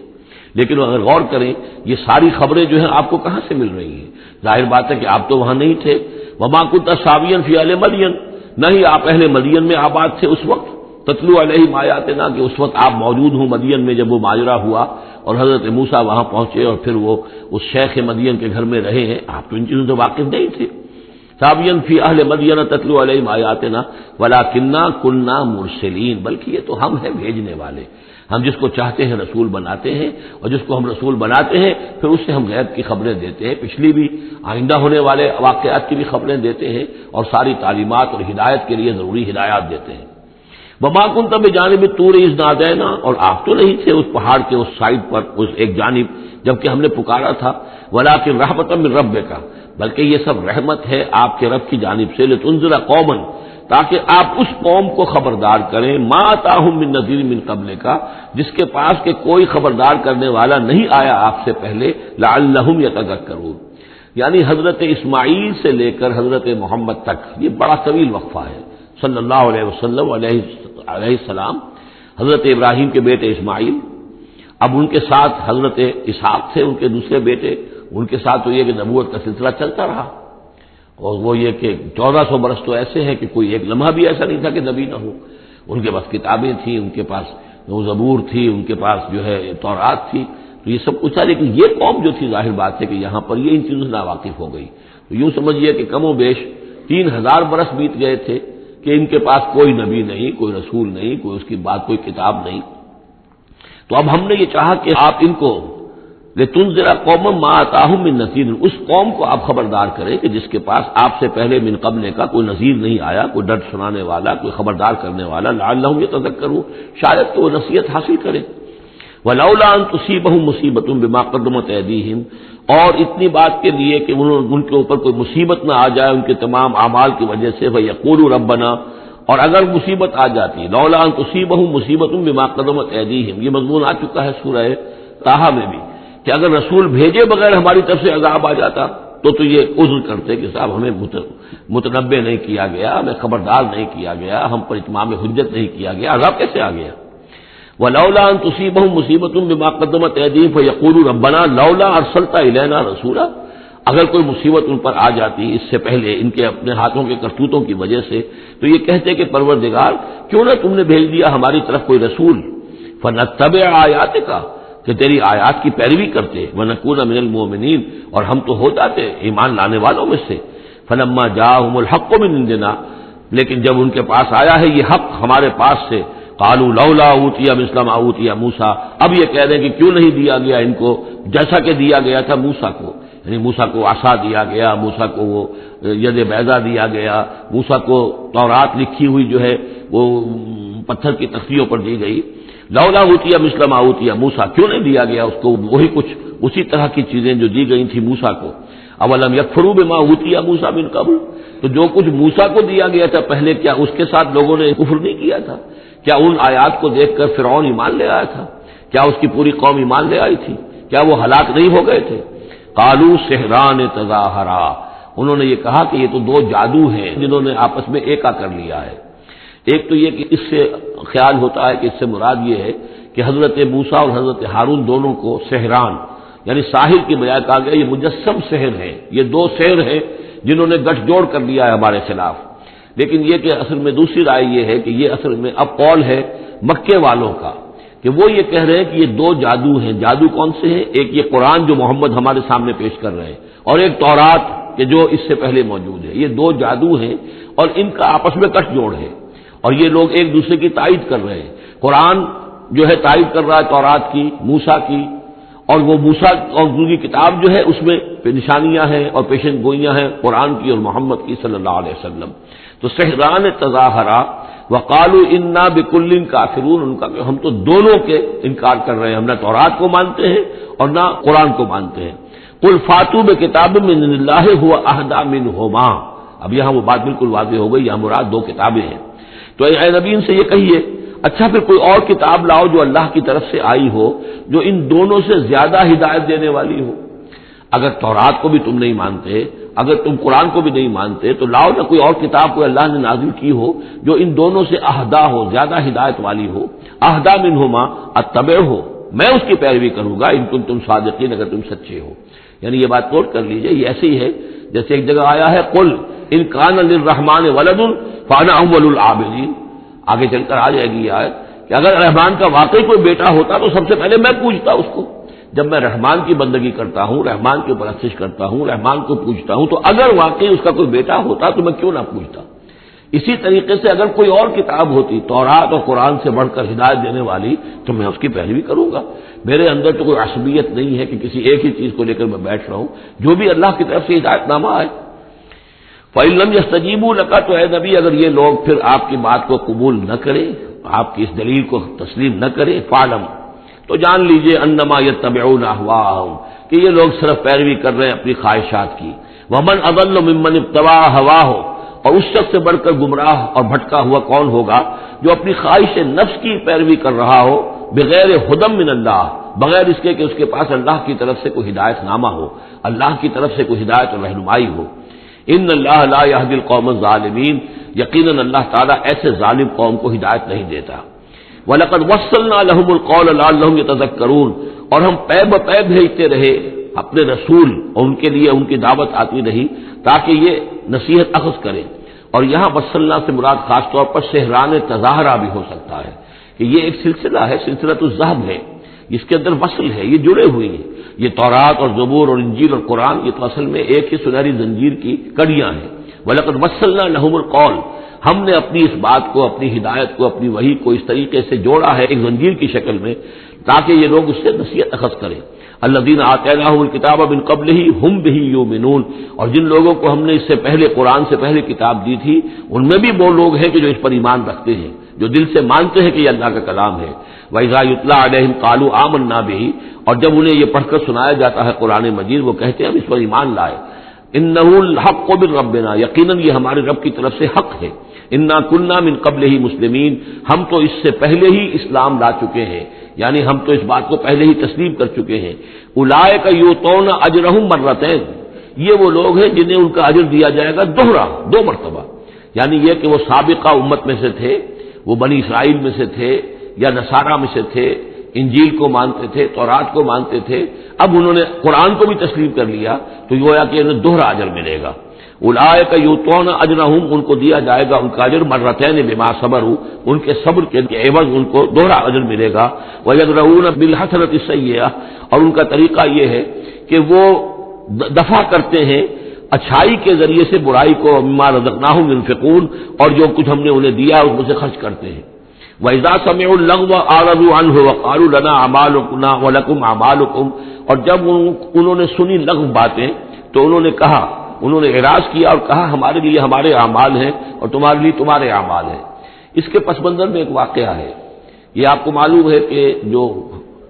پہلی ہجرت ہوئی تھی تو وہ ابیسینیا کی طرف تھی، حبشہ کی طرف تھی، تو وہاں کچھ لوگ ایمان لے آئے تھے، اور کچھ عرصے کے بعد وہاں سے ایک وفد آیا ہے حضور صلی اللہ علیہ وسلم سے ملاقات کے لیے۔ ظاہر بات ہے جو ایمان لائے ہیں اب ان کے دل میں کتنی خواہش ہوگی کہ حضور سے ملنے کے لیے آئیں۔ وہ کون تھے؟ وہ نصارہ تھے، عیسائی تھے، جیسے نجاشی، حضرت نجاشی رحمۃ اللہ علیہ۔ ہم انہیں صحابی نہیں مان سکتے اس لیے کہ حضور سے ملاقات نہیں ہوئی، لیکن تابعی تو ماننا پڑے گا کہ حضور کے صحابہ کو انہوں نے دیکھا ہے۔ یہ جتنے بھی صحابہ گئے تھے مکے سے ہجرت کر کے تو ان کو چونکہ دیکھا، لہٰذا تابعی ہیں، ہم ان کے لیے رضی اللہ عنہ نہیں کہتے بلکہ ہم رحمۃ اللہ علیہ کہتے، تابعین میں سے۔ ان کی نماز جنازہ حضور نے غائبانہ نماز جنازہ صرف ایک ہے جو حضور نے پڑھائی ہے اور وہ حضرت نجاشی کی ہے۔ بہرحال وہاں سے جو پھر ایک وفد آیا تھا حضور سے ملاقات کے لیے، جب یہ لوگ آئے مکے میں تو مکے والوں نے ان کو استہزاء بھی کیا، مذاق بھی ہوا، دیکھو ان پاگلوں کو، بے وقوفوں کو، ان کے پاس کتاب بھی تھی، یہ تو ان سے بہتر تھے، اب یہ محمد پہ ایمان لے آئے ہیں، یہاں پر آئے ہیں، استہزاء بھی کر رہے تھے، تمسخر بھی کر رہے تھے۔ تو اس پر انہوں نے کہا کہ دیکھیے ہمارا آپ سے کوئی سروکار نہیں، آپ کے لیے آپ کے اعمال، ہمارے لیے ہمارے اعمال، ہم پہلے بھی حق پر تھے اور جب یہ نیا حق ہمارے سامنے آیا ہے دی قرآن، ہم اس پر بھی ایمان لے آئے ہیں۔ تو یہ ان کا معاملہ ہے۔ وَإِذَا سَمِعُوا اللَّغْوَ، جب انہوں نے وہ لغو باتیں سنی جو کہ مکے کے لوگ جو ہے ان کے ساتھ کر رہے تھے، أَعْرَضُوا عَنْهُ، تو انہوں نے اعراض کیا۔ اب ظاہر بات ہے کہ وہ آئے ہوئے تھے، مسافر تھے، وہاں پر خامخواہ جھگڑا کر لیں اس میں بھی وہ بات مناسب نہیں تھی۔ وَقَالُوا لَنَا أَعْمَالُنَا، انہوں نے کہا دیکھیے آپ ہم سے کاہے کو جھگڑتے ہیں، ہمارے لیے ہمارے اعمال ہیں، وَلَكُمْ أَعْمَالُكُمْ، اور آپ کے لیے آپ کے اعمال ہیں۔ سلام علیکم لا تبتغوا الجاہلین، آپ کو سلام ہم کرتے ہیں اور ہم جاہلوں سے الجھنا نہیں چاہتے، ہم نہیں چاہتے کہ جاہلوں کے ساتھ ہم خامخواہ الجھیں۔ انک لا تہدی من احببت، اے نبی آپ ہدایت نہیں دے سکتے جس کو بھی آپ چاہیں، ولکن اللہ یہدی من یشاء، بلکہ یہ اللہ ہی کا اختیار مطلق ہے، وہ ہدایت دیتا ہے جس کو چاہتا ہے۔ وہو اعلم بالمہتدین، اور یقیناً وہ خوب جانتا ہے کون ہے ہدایت پانے والے، کون ہے ہدایت کے طالب، جن کے دلوں میں طلب ہے، اللہ جانتا ہے، انہی کو وہ ہدایت دے گا۔ لہذا یہ کہ یہ آپ کے اختیار میں نہیں ہے، اور یہ آیت خاص طور پر ابو طالب کے لیے، سن 10 کے اندر انتقال ہوا ہے ابو طالب کا، اور یہ کہ اس وقت تک یہ ایمان نہیں لائے، اگرچہ حضور صلی اللہ علیہ وسلم نے بارہا چاہا کہ چچا جان آپ ایمان لے آئیے، آپ میرے کان میں ہی کلمہ پڑھ دیجیے اشہد ان لا الہ الا اللہ واشہد ان محمد رسول اللہ، تاکہ میں اللہ کی گواہی دے سکوں، لیکن یہ کہ بہرحال وہ دنیا سے محروم گئے۔ لیکن یہ کہ میں ادب کے ساتھ ان کا نام اس لیے لے رہا ہوں کہ حضور پر یقیناً ان کا احسان ہے، اور حضور پر احسان ہے تو ہم سب پر احسان ہے، لہذا اس اعتبار سے نام جو ہے ان کا میں ادب ہی سے لے رہا ہوں۔ وقالوا ان نتبع الهدى معك، اور وہ یہ کہتے ہیں کہ اے محمد صلی اللہ علیہ وسلم اگر ہم آپ کے ساتھ ہدایت کی پیروی کریں، یعنی جو ہدایت آپ پیش کر رہے ہیں اگر ہم اسے قبول کر لیں، ہم ایمان لے آئیں، نتخطف من ارضنا، تو ہم اپنی زمین سے اچک لیے جائیں گے۔ یہ لفظ یہاں نوٹ کر لیجئے، یہ ایک دو مرتبہ اور بھی آئے گا، اور یہ لفظ ہم پڑھ چکے ہیں سورہ انفال میں، وَاذْكُرُوا إِذْ أَنْتُمْ قَلِيلٌ مُسْتَضْعَفُونَ فِي الْأَرْضِ تَخَافُونَ أَنْ يَتَخَطَّفَكُمُ النَّاسُ، یاد کرو جب کہ تم کم تھے تعداد میں اور تمہیں زمین میں دبا لیا گیا تھا اور تمہیں اندیشہ تھا کہ لوگ تمہیں اچک لے جائیں گے۔ تو یہ اچک لے جانا جو ہے یعنی کسی کو ختم کر دینا، کسی کے لیے بڑی تباہی کا سامان لے آنا، لوگ یہ کہتے تھے کہ اے محمد اگر ہم آپ پر ایمان لے آئیں گے تو یہ پورا عرب جو ہے یہ مشرک ہے، کافر ہے، تو ہمیں تو یہ سب کے سب ختم کر دیں گے، متخطف، ہم اچک لیے جائیں گے من ارضنا، اپنی زمین سے۔ لہذا آپ کی بات صحیح ہے،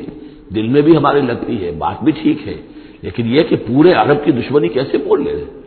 یہ پورے قریش کی دشمنی ہم کیسے مول لے رہے، ہمارے اندر ان کے مقابلے کی ضرورت نہیں ہے۔ تو جیسا کہ میں نے عرض کیا کہ کچھ لوگ تو ہوتے ہیں کہ حق کے بعد آباد، وہ حق کے یعنی ساتھ ان کی وفاداری کا یہ عالم ہوتا ہے کہ جو ہو سو ہو، وہ اس کے لیے تیار ہے، اپنی جانیں دینے کے لیے تیار ہے، لیکن سب لوگوں کا معاملہ یہ نہیں ہوتا۔ کچھ لوگ ہیں منتظر رہتے ہیں کہ ذرا کچھ لوگ آگے چلیں، کچھ نشانات راہ بن جائیں تو پھر ہم بھی چلیں گے۔ السابقون الاولون من المہاجرین والانصار والذین اتبعوہم باحسان، وہ ذرا پیچھے پیچھے آتے ہیں، وہ دوسرے درجے کے لوگ ہو گئے۔ کچھ اور لوگ ہوتے ہیں کہ جن میں اتنی بھی ہمت نہیں ہوتی، ان کا یہ قول آ رہا ہے، وقالوا ان نتبع الهدى معك، اور وہ کہتے ہیں کہ اے محمد اگر ہم آپ کی ہدایت کی پیروی کریں یا آپ کے ساتھ اس ہدایت کی پیروی کریں، نتخطف من ارضنا، ہم اچک لیے جائیں گے اپنی زمین سے، بے دخل کر دیے جائیں گے، نکال باہر کیے جائیں گے۔ اولم نمکن لهم حرما آمنا، اب اللہ تعالیٰ جواب دے رہے ہیں کیا ہم نے ان کو اس حرم کے اندر متمکن نہیں کیا ہے؟ اس حرم کو عمل کی جگہ کس نے بنایا ہے؟ ہم نے بنایا ہے۔ یجبا الیہ ثمرات کل شیء، اس حرم کی طرف، اس کعبے کی طرف، اس مکے کی طرف ہر چیز کے ثمرات کھینچے چلے آ رہے ہیں، یعنی حج کے لیے لوگ آتے ہیں تو آج بھی آپ دیکھیے تو اس کا نقشہ، پوری دنیا کا پھل آپ کو مکے میں مل جائے گا، اس لیے کہ ہر گوشے سے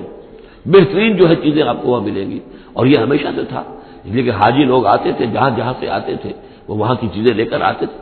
تو ہم نے اس حرم کی سرزمین کو تمہارے لیے امن کی جگہ بنایا، تمہیں یہاں پر ہم نے جگہ دی، تمہیں ہم نے یہاں پر تمکن عطا کیا، اس کی طرف تمام چیزوں کے ثمرات اور پھل اور میوے جو ہیں وہ کھینچے چلے آ رہے ہیں، رزقا من لدنا، یہ خاص رزق ہے ہماری طرف سے، اس لیے کہ ہمارے بندے ابراہیم نے اس کی دعا کی تھی کہ پروردگار میں نے اپنی نسل کو یہاں آباد کیا ہے، ربنا انی اسکنت من ذریتی بواد غیر ذی زرع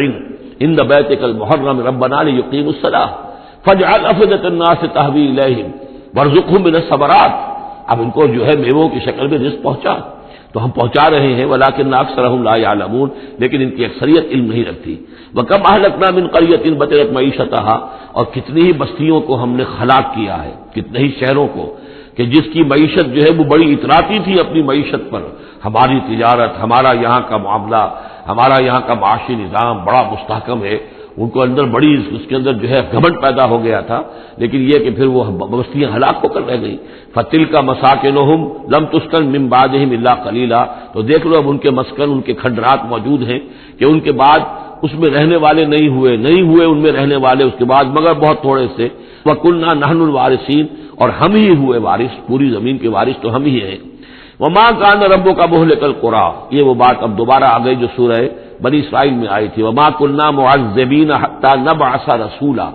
ہم اس عذاب نہیں بھیجتے رہے ہیں جب تک کہ رسول کی بعثت نہ کر دیں، رسول آئے حق کا حق ہونا واضح کر دے، حق کو مبرہن کر دے، حجت قائم کر دے، پھر عذاب آتا تھا، اگر اس کے باوجود وہ قوم اپنے کفر پر اڑی رہتی تھی۔ وَمَا كَانَ رَبُّكَ مُهْلِكَ الْقُرَىٰ، اور نہیں ہے آپ کا پروردگار ایسا کہ وہ بستیوں کو غارت کر دے اور برباد کر دے، حتیٰ یبعث فی امہا رسولا، یہاں اب اس لفظ کا اضافہ ہو گیا، جب تک کہ ان بستیوں کی مرکزی بستی میں کسی رسول کو نہ بھیج دے۔ اس لیے کہ ظاہر بات ہے کہ ایک ایک گاؤں، ایک ایک بستی، ایک ایک شہر میں تو ممکن نہیں ہے، ہر ملک جو ہے اس کا ایک دائرہ ہوتا ہے، اور اس دائرے کے اندر جو ہے ایک شہر جو بڑا مرکزی اہمیت کا حامل ہوتا ہے، تو اس امہا جو اس کا مرکزی شہر ہو، اس کے اندر جب تک ہم رسول نہ بھیج دیں. اور رسول کیا کرتا تھا؟ یتلو علیہم آیاتنا، جو تلاوت کرتا تھا، سناتا تھا انہیں ہماری آیات. وما كنا مهلك القرى الا واهلها ظالمون، اور ہرگز ہم نہیں تھے بستیوں کو ہلاک کرنے والے مگر اس بنا پر کہ اس کے رہنے والے اس میں جو آباد تھے وہ ظالم تھے، گناہگار تھے، مشرک تھے اور کافر تھے. وما اوتیتم من شیء فمتاع الحیات الدنیا، تو جو بھی کچھ تمہیں دیا گیا ہے، جو بھی ساز و سامان تمہیں ملا ہے، جو بھی کچھ ملا ہے، وہ اس دنیا کی زندگی کا سامان ہے، برتنے کی چیزیں ہیں. وزینتها، اور اس کی زینت ہے. یہ دنیا کی زندگی بھی عارضی ہے اور یہ سامان بھی عارضی ہے. وما عند اللہ خیر وابقا، اور جان لو کہ جو اللہ کے پاس ہے وہ یقیناً بہت بہتر ہے اور باقی رہنے والا ہے، جس کو دوام ہے. افلا تعقلون، تو کیا تم عقل سے کام نہیں لیتے؟ افمن وعدناہ وعدا حسنا فهو لاقیہ، کیا بھلا وہ شخص جس سے کہ ہم نے اچھا وعدہ کیا ہے، جس سے کہ اس کی ملاقات ہوگی، اس کو اپنا وہ وعدہ مل جائے گا. اللہ نے جن جن چیزوں کا وعدہ کیا ہے اللہ تعالیٰ اس کو وہ چیزیں دے گا اور پہنچا دے گا. کمم متعناہ متاع الحیات الدنیا، کیا وہ اس جیسا ہو جائے گا جس سے ہم نے دنیا کی زندگی کا ساز و سامان دے دیا. ثم ہوا یوم القیامت من المحضرین، پھر وہ قیامت کے دن گرفتار ہو کر آ جائے. تو ایک وہ آدمی ہے کہ جو اللہ تعالیٰ کی رحمت کے سائے میں ہوں گے قیامت میں اور آخرت میں، اور ایک یہ کہ دنیا میں تو کچھ مزے کر لیے ہیں، گلچھرے اڑا لیے ہیں، عیش کر لیے ہیں، کوئی وہ چلت پھرت ان کی ہو گئی ہے، ان کی شہرتیں بھی ہو گئیں اور ان کے پاس کچھ عارضی طور پر کچھ اختیارات بھی آ گئے، لیکن پھر قیامت کے دن جو ہے وہ گرفتار ہو کر لائے جائیں گے بیڑیاں پہنائے ہوئے. وَيَوْمَ يُنَادِيهِمْ فَيَقُولُ أَيْنَ شُرَكَائِيَ الَّذِينَ كُنتُمْ تَزْعُمُونَ، اور جس دن کہ اللہ انہیں پکارے گا اور کہے گا کہ کہاں ہیں میرے وہ شرکاء جن کا کہ تمہیں زوم ہو گیا تھا، تمہیں گمان ہو گیا تھا، جن کے بارے میں تم سمجھتے تھے کہ وہ میرے شریک ہیں. قال الذين حق عليهم القول، تو وہ لوگ کہ جن کے جو عذاب کے قول کے مستحق ہو چکے، عذاب کے فیصلے کے مستحق ہو چکے، وہ کہیں گے ربنا هؤلاء الذين اغوينا، کہیں گے یہ ہیں وہ لوگ جنہوں نے ہم کو بہکایا تھا. اب یہ ہو سکتے ہیں کہ وہ شیاطین جن بھی ہوں اور شیاطین انس بھی ہوں، طاغوت بھی ہوں، یہاں کے لیڈر بھی ہوں، غلط راستوں کی طرف لے کے جانے والے لوگ، ان سب کو کہیں گے ان لوگوں نے ہمیں بہکایا اور ہمیں غلط راستے پر ڈالا. اغویناہم کما غوینا، پھر وہ کہیں گے ہم نے انہیں گمراہ کیا جیسے ہم خود گمراہ تھے، یعنی ہم خود ہدایت پر ہوتے تو انہیں ہدایت دیتے. تبرأنا الیک، ہم اے اللہ تیری جناب میں تبرہ کر رہے ہیں ان سے، ہم برات ہیں. ما کانوا ایانا یعبدون، یہ ہمیں نہیں پوجتے تھے، یہ کچھ جو بھی کہہ رہے ہیں ہمیں کچھ معلوم بھی نہیں تھا کہ یہ اس طریقے سے. البتہ یہ کہ ان میں سے وہ بھی ہوں گے جو کہیں گے کہ ہم خود گمراہی میں تھے اس لیے ہم نے گمراہ کیا. یہ گویا کہ گڈمڈ ہے، شیاطین جن بھی ہوں گے جن کی طرف اشارہ کر کے کچھ لوگ انہوں نے ہمیں برباد کیا. ان کا جواب تو یہ ہوگا کہ اگر ہم ہدایت پر ہوتے تو تمہیں ہدایت دیتے. لیکن کچھ وہ بھی ہوں گے جو اللہ کے نیک بندے تھے اور جنہیں معبود بنا لیا گیا، جنہیں پوجا جا رہا ہے، وہ کہیں گے تبرأنا الیک، اے اللہ ہم اعلان برات کرتے ہیں تیری جناب میں. ما کانوا ایانا یعبدون، یہ ہرگز ہماری بندگی کرنے والے نہیں تھے. وقیل ادعوا شرکاءکم فدعوہم، پھر کہا جائے گا ان سے پکارو اپنے شریکوں کو، پھر وہ پکاریں گے. فلم یستجیبوا لہم، تو وہ ان کو جواب نہیں دیں گے، ان کی طرف سے کوئی ان کو جواب نہیں ملے گا. ورأوا العذاب، اور پھر وہ دیکھیں گے عذاب کو. لو انہم کانوا یہتدون، کاش کہ کسی طریقے سے وہ ہدایت پائے ہوئے ہوتے. وَيَوْمَ يُنَادِيهِمْ فَيَقُولُ مَاذَا أَجَبْتُمُ الْمُرْسَلِينَ، اور جب کہ اللہ انہیں پکارے گا اور پوچھے گا تم نے ہمارے رسولوں کو کیا جواب دیا تھا. مَاذَا أَجَبْتُمُ الْمُرْسَلِينَ فَعِّيَتْ عَلَيْهِمُ الْأَنْبَاءُ، اندھے ہو جائیں گے اس وقت، باتیں اب نہیں کر سکیں گے، کوئی بات نہیں کہہ سکیں گے. يَوْمَئِذٍ فَهُمْ لَا يَتَسَاءَلُونَ، اور پھر وہ آپس میں پوچھیں گے بھی نہیں. حق واضح ہو جائے گا، جواب کیا دیں گے؟ رسولوں کی بات نہیں مانی تھی، رسولوں کا استہزاء کیا تھا، تمسخر کیا تھا، تو اب اس کا جواب کیا دیں؟ فَأَمَّا مَن تَابَ وَآمَنَ وَعَمِلَ صَالِحًا، تو جو ایمان لایا اور جس نے توبہ کی اپنے شرک سے اور کفر سے. من تاب وآمن، اور جو ایمان لایا، وعمل صالحا، اور جس نے نیک اعمال کیے. فعسى ان يكون من المفلحين، تو اس کی امید ہے کہ وہ فلاح پانے والوں میں سے ہوگا. وربك يخلق ما يشاء ويختار، اور آپ کا پروردگار جو چاہتا ہے پیدا کرتا ہے اور جس چیز کو چاہتا ہے اختیار کر لیتا ہے. مخلوق ساری اسی کی ہے، اس مخلوق میں سے جس کو چاہا اس نے چن لیا اور رسول بنا لیا. اللہ یصطفی من الملائکۃ رسلا ومن الناس، اللہ چن لیتا ہے فرشتوں میں سے بھی اپنے پیغامبر اور انسی اور انسانوں میں سے بھی. ان اللہ اصطفى آدم ونوحا وآل ابراہیم وآل عمران علی العالمین، وہ جس کو چاہتا ہے قبول کرتا ہے، اختیار کر لیتا ہے. وربک یخلق ما یشاء ویختار ما کان لهم الخیرہ، ان کے ہاتھ میں کوئی اختیار نہیں ہے،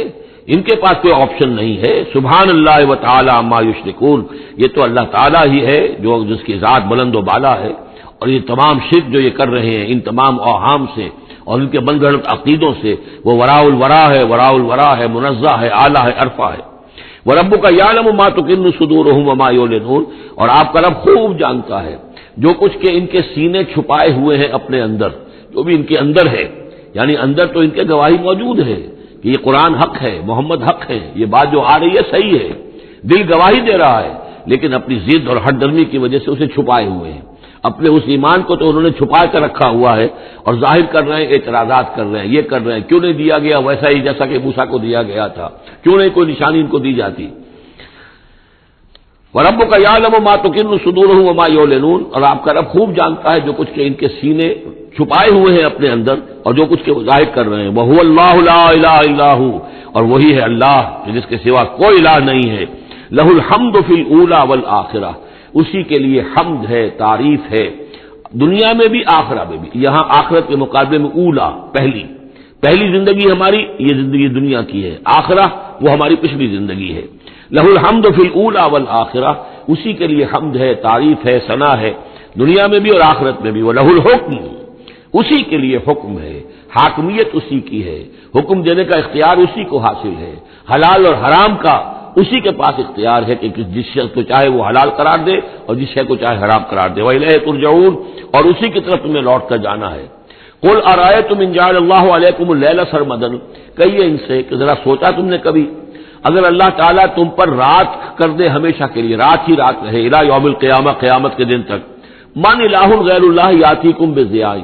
کون ہے وہ الہ، کون سا معبود ہے اللہ کے سوا جو تمہارے لیے روشنی لے آئے گا، کہاں سے لے آئے گا؟ افلا تسمعون، تو کیا تم سنتے نہیں ہو؟ قل ارأیتم ان جعل اللہ علیکم النہار سرمدا، کیا تم نے کبھی غور کیا اگر اللہ تعالیٰ تم پر دن کو ہی ہمیشہ ہمیشہ کے لیے دن ہی کو قائم کر دے، پوری قیامت کے دن تک دن ہی رہے، رات نہ آئے. من الہ غیر اللہ یاتیکم بلیل تسکنون فیہ، کون سا وہ الہ ہے اللہ کے سوا کہ جو تمہارے لیے رات لے آئے گا جس میں کہ تم سکون حاصل کر سکو. یہ دن جو ہے اگر مسلسل ہو تو واقعہ ہے کہ زندہ رہنا ممکن نہ رہے. افلا تبصرون، تو کیا تم دیکھتے نہیں ہو؟ ومن رحمتہ جعل لکم اللیل والنہار، یہ اس کی رحمت میں سے ہے، اس کی رحمت کے آثار میں سے ہے، اس کی رحمت کے مظاہر میں سے ہے کہ اس نے تمہارے لیے رات اور دن کو بنا دیا ہے. لتسکنوا فیہ، تاکہ رات میں تو تم سکون حاصل کرو، ولتبتغوا من فضلہ، اور دن میں تم اس کا فضل تلاش کرو، ولعلکم تشکرون، اور تاکہ تم شکر کرو. ویوم ینادیہم فیقول این شرکائی الذین کنتم تزعمون، اور پھر دوبارہ کہا جس دن کہ وہ انہیں پکارے گا اور کہے گا کہ کہاں ہیں میرے وہ شریک جن کو کہ تم سمجھتے تھے کہ یہ میرے شریک ہیں. ونزعنا من کل امۃ شہیدا، اور ہم ہر امت میں سے ایک گواہ کو نکال کر کھڑا کریں گے. وہی مضمون جو کئی دفعہ آ چکا ہے، سورہ نحل میں آیا 2 دفعہ، سورہ نساء میں سب سے زیادہ شاندار الفاظ میں وَكَيْفَ إِذَا جِئْنَا مِن كُلِّ أُمَّةٍ بِشَهِيدٍ وَجِئْنَا بِكَ عَلَىٰ هَٰؤُلَاءِ شَهِيدًا، ہر امت میں جو بھی رسول آیا تھا اس کو پہلے کھڑا کریں گے نکال کر، کیونکہ وہ پروزیکیوشن وٹنس ہوگا، وہ ہوگا جو پروزیکیوٹ کرے گا اللہ کی عدالت میں. پہلے یہ وہ ٹیسٹیفائی کرے گا اللہ تیری ہدایت جو آئی تھی میں نے پہنچا دی تھی. فَنَزَعْنَا مِن كُلِّ أُمَّةٍ شَهِيدًا فَقُلْنَا هَاتُوا بُرْهَانَكُمْ فَعَلِمُوا أَنَّ الْحَقَّ لِلَّهِ وَضَلَّ عَنْهُم مَّا كَانُوا يَفْتَرُونَ. اس وقت کہا جائے گا اب لاؤ تمہاری دلیل کیا ہے، تمہارا عذر کیا ہے، تمہارا کیس کیا ہے. رسول نے تو بتایا کہ انہوں نے پہنچا دیا تھا، پھر اب تم بتاؤ تمہارا ماجرا کیا ہے. وَمَا خَطْبُكُمْ، اب تمہارا معاملہ کیا ہے. فَعَلِمُوا أَنَّ الْحَقَّ لِلَّهِ، وہ جان لیں گے کہ حق تو اب اللہ ہی کی طرف ہے، یعنی فیصلہ جو ہے اللہ ہی کے ہاتھ میں ہے اور وہی حق ہے.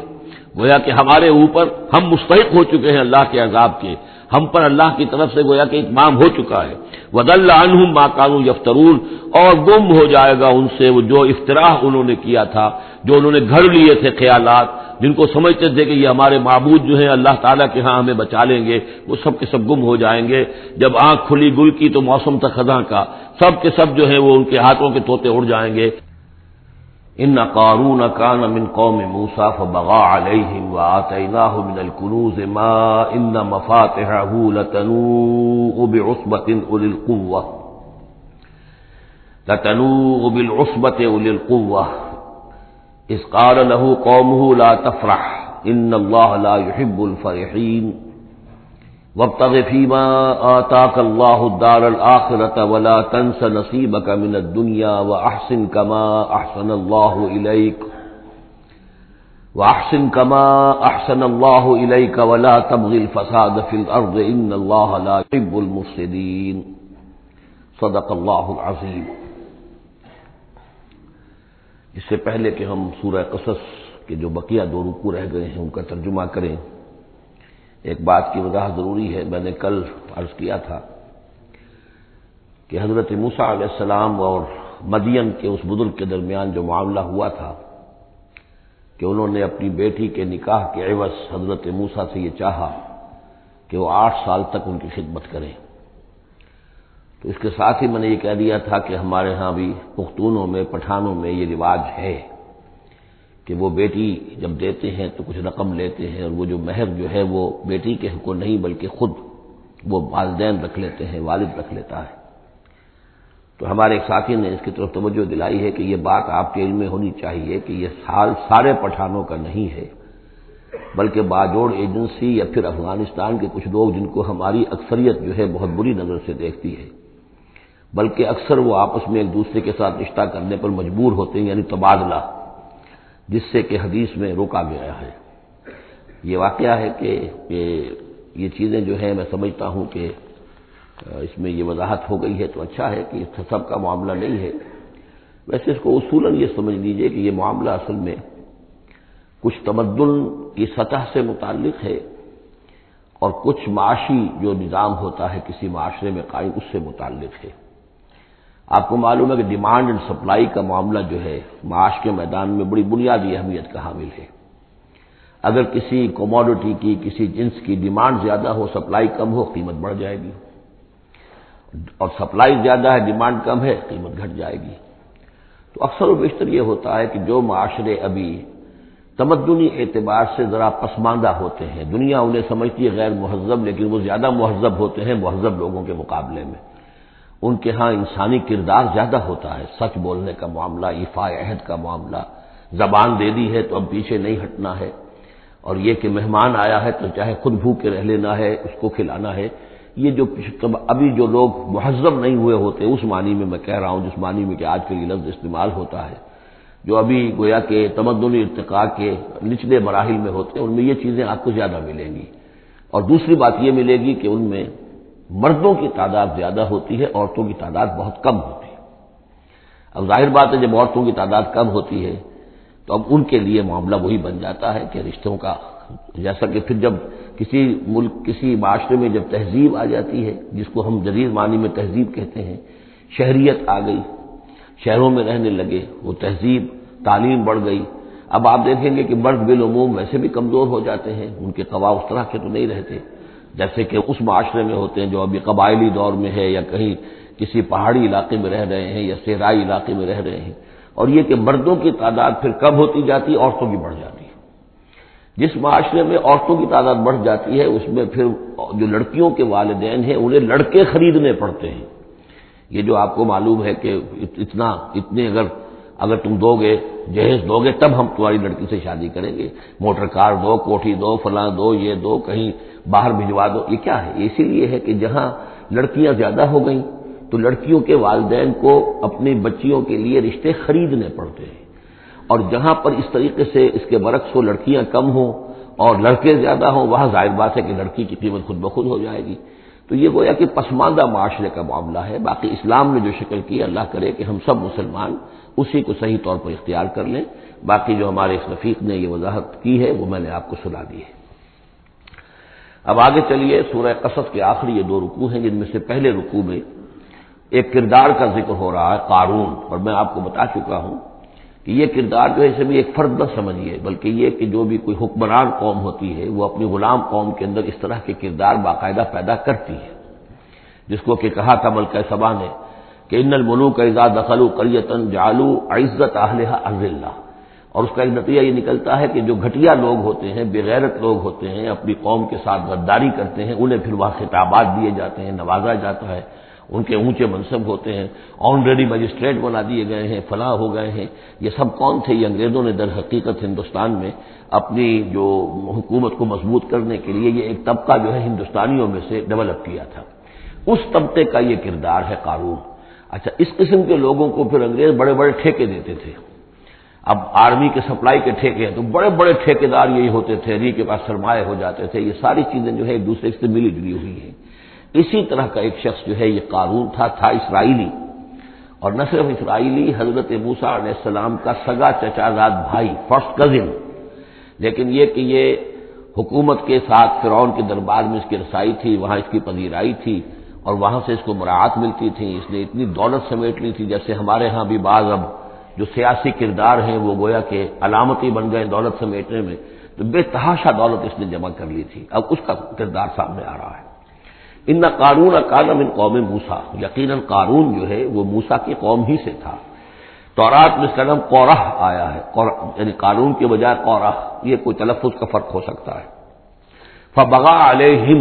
اگرچہ موسیٰ کی قوم میں سے تھا لیکن اس نے زیادتی کی، سرکشی کی، شرارت کی اپنی قوم کے خلاف، یعنی غداری کی۔ وآتیناہ من الکنوز، اور ہم نے اسے اتنے خزانے دیے تھے، ما ان مفاتحہ لتنوء بالعصبۃ اولي القوہ، کہ اس کی کنجیاں اٹھانے کے ضمن میں بڑے طاقتور جوانوں کی ایک جماعت بھی تھک جاتی تھی۔ یہ ذرا بات سمجھ آج نہیں آئے گی کہ آخر اتنی کنجیاں کتنی ہوتی ہوں گی، تو اصل میں یہ کنجیاں جو تالے ہیں ہمارے جس طرح کے، یہ تو اب ایجاد ہوئی ہے۔ پچھلے زمانے میں کیا ہوتا تھا کہ کوئی بڑا سٹور ہے تو اس کے آگے بڑا ایک پھاٹک لگا ہوا ہے، اور اس پھاٹک کے ساتھ جو دروازے کو بند کرنے کے لیے بڑی لمبی لکڑیاں لگائی جاتی تھی، تو اس طریقے سے وہ جو اڑنگے لگائے جاتے تھے اسی سے وہ پھر دروازے جو ہے بند ہوتے تھے۔ تو اس طرح کی کوئی شے ہوگی، ورنہ جس طرح کے تالے اب ہمارے ہاں ہوتے ہیں اس طرح کے تالے تو اتنے نہیں ہو سکتے کسی بھی معاملے کے، لیکن یہ کہ اس کو اگر ذہن میں رکھیں تو بہرحال اس سے جو مراد ہے وہ یہ کہ دولت بے انتہا اس کے پاس جمع تھی۔ اذ قال له قومه، جبکہ اس سے کہا اس کی قوم نے، لوگوں نے کہا، کچھ بھلے لوگ بھی ہوں گے، جیسے ہم مکالمہ سورہ کہف میں پڑھائے ہیں، دو آدمیوں کا مکالمہ تھا، ایک وہ درویش تھا اور وہ عارف باللہ تھا، اللہ پر ایمان رکھنے والا تھا، اور ایک وہ تھا کہ جو دولت میں مست ہو گیا تھا، مال مست تھا۔ تو وہاں کچھ لوگوں نے جو اچھے لوگ ہوں گے ان سے کہا، اس سے قارون سے، لا تفرح ان اللہ لا يحب الفرحین۔ یہ ذرا یہاں پر چار چیزیں، پانچ چیزیں جو آ رہی ہیں گنتے جائیے کہ ایسے لوگ جن کے پاس بہت سی دولت جمع ہو گئی ہو، ان کو ان چار پانچ چیزوں کو پیش نظر رکھنا چاہیے۔ سب سے پہلے یہ کہ لا تفرح ان اللہ لا يحب الفرح، اس پر اتراؤ نہیں، اتراؤ مت، اللہ تعالیٰ کو اترانے والے پسند نہیں۔ نمبر دو، وابتغ فیما آتاک اللہ الدار الآخرہ، جو کچھ اللہ نے تمہیں دولت دی ہے تو اس سے دار الآخرہ حاصل کرنے کی کوشش کرو، اللہ کے لیے خرچ کرو تاکہ آخرت میں تمہیں اس کا اجر و ثواب ملے، تو تم گویا کہ آخرت کو خریدو گے اپنی اس دولت کے عوض۔ ان اللہ اشتری من المؤمنین انفسهم واموالهم بان لهم الجنہ۔ نمبر تین، ولا تنس نصیبک من الدنیا، معلوم ہوتا کہ بخیل بھی بہت تھا کہ وہ اپنے اوپر بھی کچھ خرچ نہیں کرتا تھا، جمع کرنے ہی کے اس کو فکر دامنگیر رہتی تھی۔ اور مت بھولو خود اپنا حصہ بھی دنیا میں سے، جیسے کہ ہم نے سورہ اعراف میں پڑھا تھا کہ قل من حرم زینۃ اللہ التی اخرج لعبادہ والطیبات من الرزق، اگر اللہ نے کسی کو کچھ دیا ہے تو پھر وہ اچھا کھائے، اچھا پہنے، اس میں کس نے حرام کیا ہے؟ وہ رہبانیت کا انداز تو نہیں ہے۔ اور یہ بھی ہم پڑھ چکے ہیں سورہ الفرقان میں کہ وہ اللہ کے جو نیک بندے ہیں عباد الرحمن، ان کے اوصاف میں سے ہے والذین اذا انفقوا لم یسرفوا ولم یقتروا، وہ لوگ کہ جو خرچ کرتے ہیں تو نہ تو اسراف کرتے ہیں لیکن اس کے ساتھ ہی بخل سے بھی کام نہیں لیتے۔ تو یہ بخیلی مت کرو، اور اس جو دولت تمہیں اللہ نے دی ہے اس سے کم اپنی ذات پر بھی خرچ کرو، اچھا کھاؤ، اچھا پہنو۔ چوتھی چیز، وَأَحْسِنْ كَمَا أَحْسَنَ اللَّهُ إِلَيْكَ، اور لوگوں پہ احسان کرو، لوگوں کے ساتھ بھلائی کرو جیسے اللہ نے تمہارے ساتھ بھلائی کی ہے۔ اللہ نے تمہیں دولت دی ہے تو جو بھی تمہاری قوم کے یا اور دوسرے لوگ بھی ہوں، اس میں تو کوئی علیحدہ تخصیص نہیں ہے، غریبوں کا، محتاجوں کا، مسکینوں کا، ان کا جو حق ہے، وفی اموالہم حق معلوم للسائل والمحروم، تو اس میں سے یہ ہے کہ تم نے، اللہ نے تم پر احسان کیا ہے، یہ دولت دی ہے تو تم لوگوں کے ساتھ احسان کرو۔ اور پانچویں بات، ولا تبغی الفساد فی الارض، زمین میں فساد مت بچاؤ۔ اب یہ کیا مراد ہے؟ فساد کون سا بچا رہا تھا؟ وہ نبی تھے اس وقت کے حضرت موسیٰ علیہ السلام۔ حضرت موسیٰ علیہ السلام اپنے کار نبوت و فرائض رسالت کی ادائیگی میں پوری طریقے سے لگے ہوئے ہیں، اور کچھ لوگ ان کے ساتھ دے رہے ہیں، ان کا ہاتھ بٹا رہے ہیں۔ اب کچھ لوگ اس کام میں جب اڑنگا ڈالیں گے تو گویا کہ یہ فساد فی الارض ہے۔ اللہ تعالیٰ جو خیر چاہتا ہے موسیٰ کے ذریعے سے وجود میں آئے، اب اگر آپ موسیٰ کی مخالفت کریں گے، اس کی اسکیموں کو ناکام کرنے کی کوشش کریں گے، یہ وہی بات ہے جو منافقین کے بارے میں سورہ بقرہ کے دوسرے رکوع میں آ چکی ہے۔ وَإِذَا قِيلَ لَهُمْ لَا تُفْسِدُوا فِي الْأَرْضِ قَالُوا إِنَّمَا نَحْنُ مُصْلِحُونَ أَلَا إِنَّهُمْ هُمُ الْمُفْسِدُونَ وَلَٰكِن لَا يَشْعُرُونَ۔ جب ان سے کہا جاتا ہے کہ تم زمین میں فساد یہی تھا کہ ایک جماعت ہے، ایک تحریک ہے، اس کا ایک نظم ہے، اس نظم کے خلاف تم ریشہ دوانیاں کر رہے ہو، اور اگر اس کی اسکیموں کو فیل کرنے کی کوشش کر رہے ہو تو گویا کہ جو اصلاحی عمل ہے، جو انقلاب برپا کرنے کے لیے جد و جہد ہو رہی ہے، اس کو نقصان پہنچا رہے ہو۔ ان اللہ لا يحب المفسدین، اللہ کو ایسے مفسد پسند نہیں ہے۔ تو یہ 5 چیزیں گن لیجئے۔ نمبر 1 لا تفرح ان اللہ لا يحب الفرحین۔ نمبر 2 وابتغ فیما آتاک اللہ الدار الآخرہ، جو کچھ اللہ نے دیا ہے اس سے آخرت کا گھر حاصل کرنے کی کوشش کرو، یعنی انفاق فی سبیل اللہ، اللہ کی راہ میں صرف کرنا۔ نمبر 3 ولا تنس نصیبک من الدنیا، خود دنیا سے بھی تم بھی اپنا حصہ حاصل کرو، اچھا کھاؤ، اچھا پہنو۔ وَأَحْسِن كَمَا أَحْسَنَ اللَّهُ إِلَيْكَ، اور خلق خدا پر بھی احسان کرو جیسے کہ اللہ نے تم پر احسان کیا ہے۔ اور نمبر 5 ولا تبغِ الفساد فی الارض، دین کے لیے، اللہ کی توحید کے لیے، اللہ کے دین کے لیے جو جد و جہد ہو رہی ہے اس کو تقویت پہنچاؤ، نہ یہ کہ اس کے اندر تم خلل پیدا کرنے کی کوشش کر رہے ہو۔ اعلی انما اوتیتہ علی علم عندی، اس نے کہا کہ یہ دولت جو ہے تم سمجھتے ہو مجھے اللہ نے دی ہے، یہ تو مجھے دی گئی ہے میرے علم کی بنیاد پر، میرے اندر علم ہے، فہم ہے، سمجھ ہے، میری پلاننگ ہے، اس کے نتیجے میں نے دولت کمائی ہے۔ یہ ہے در حقیقت ایک مادہ پرست انسان کا، جو ایک زر پرست اور مادہ پرست انسان جو ہے وہ سمجھتا ہے میری صلاحیت، میں نے بروقت اندازہ کر لیا تھا کہ اب مارکیٹ میں اس چیز کی ڈیمانڈ پیدا ہوگی اور میں نے اس کے لیے بندوبست کیا، تو اب مجھے بارے نیارے ہو گئے ہیں، تو یہ میری ذہانت ہے، میں نے اندازہ کر لیا کہ اب یہ جو ہے اتار چڑھاؤ جو ہے بازار میں آنے والا ہے، اسی کے حساب سے میں نے کچھ خرید و فروخت کی ہے تو مجھے دولت مل گئی ہے۔ تو اوتیتہ علی علم عندی، میرے پاس علم ہے، اس کی بدولت مجھے یہ سب کچھ دیا گیا ہے، مجھے یہ ملا ہے، میں نے کمایا ہے۔ اولم یعلم، کیا وہ جانتا نہیں کہ ان اللہ قد اہلک من قبلہ من القرون، کہ اللہ تعالیٰ نے اس سے پہلے بہت سی قوموں کو ہلاک کیا، من ہوا اشد منہ قوۃ، جو اس سے کہیں بڑھ کر تھی طاقت میں بھی، وہ اکثر و جمعا، اور جن کے پاس مال و اسباب دنیاوی اور دولت کے انبار بھی ان سے زیادہ جمع تھے۔ ولا یسأل عن ذنوبہم المجرمون، اور اللہ تعالیٰ کو اس کی ضرورت پیش نہیں آئے گی کہ مجرموں سے ان کے جرم پوچھے، یعنی اللہ تعالیٰ کے پاس تو پورا حساب کتاب موجود ہے، اعمال نامے موجود ہیں، اسے کسی سے پوچھنے کی ضرورت نہیں ہوگی کہ تم کیا جرائم کر کے آئے ہو۔ تو یہ تو گویا کہ از خود اللہ کے علم میں ہے، اور اظہر من الشمس ہوگا، یہی بات سورہ رحمان میں آئے گی، فَيَوْمَئِذٍ لَا يُسْأَلُ عَنْ ذَنبِهِ إِنسٌ وَلَا جَانٌ، کسی بھی انسان سے اور کسی بھی جن سے پوچھنے کی ضرورت نہیں ہوگی، بلکہ یہ کہ در حقیقت ان کے تو ماتھے پر لکھا ہوا ہوگا، یعرف المجرمون بسیماہم فیؤخذ بالنواصی والاقدام،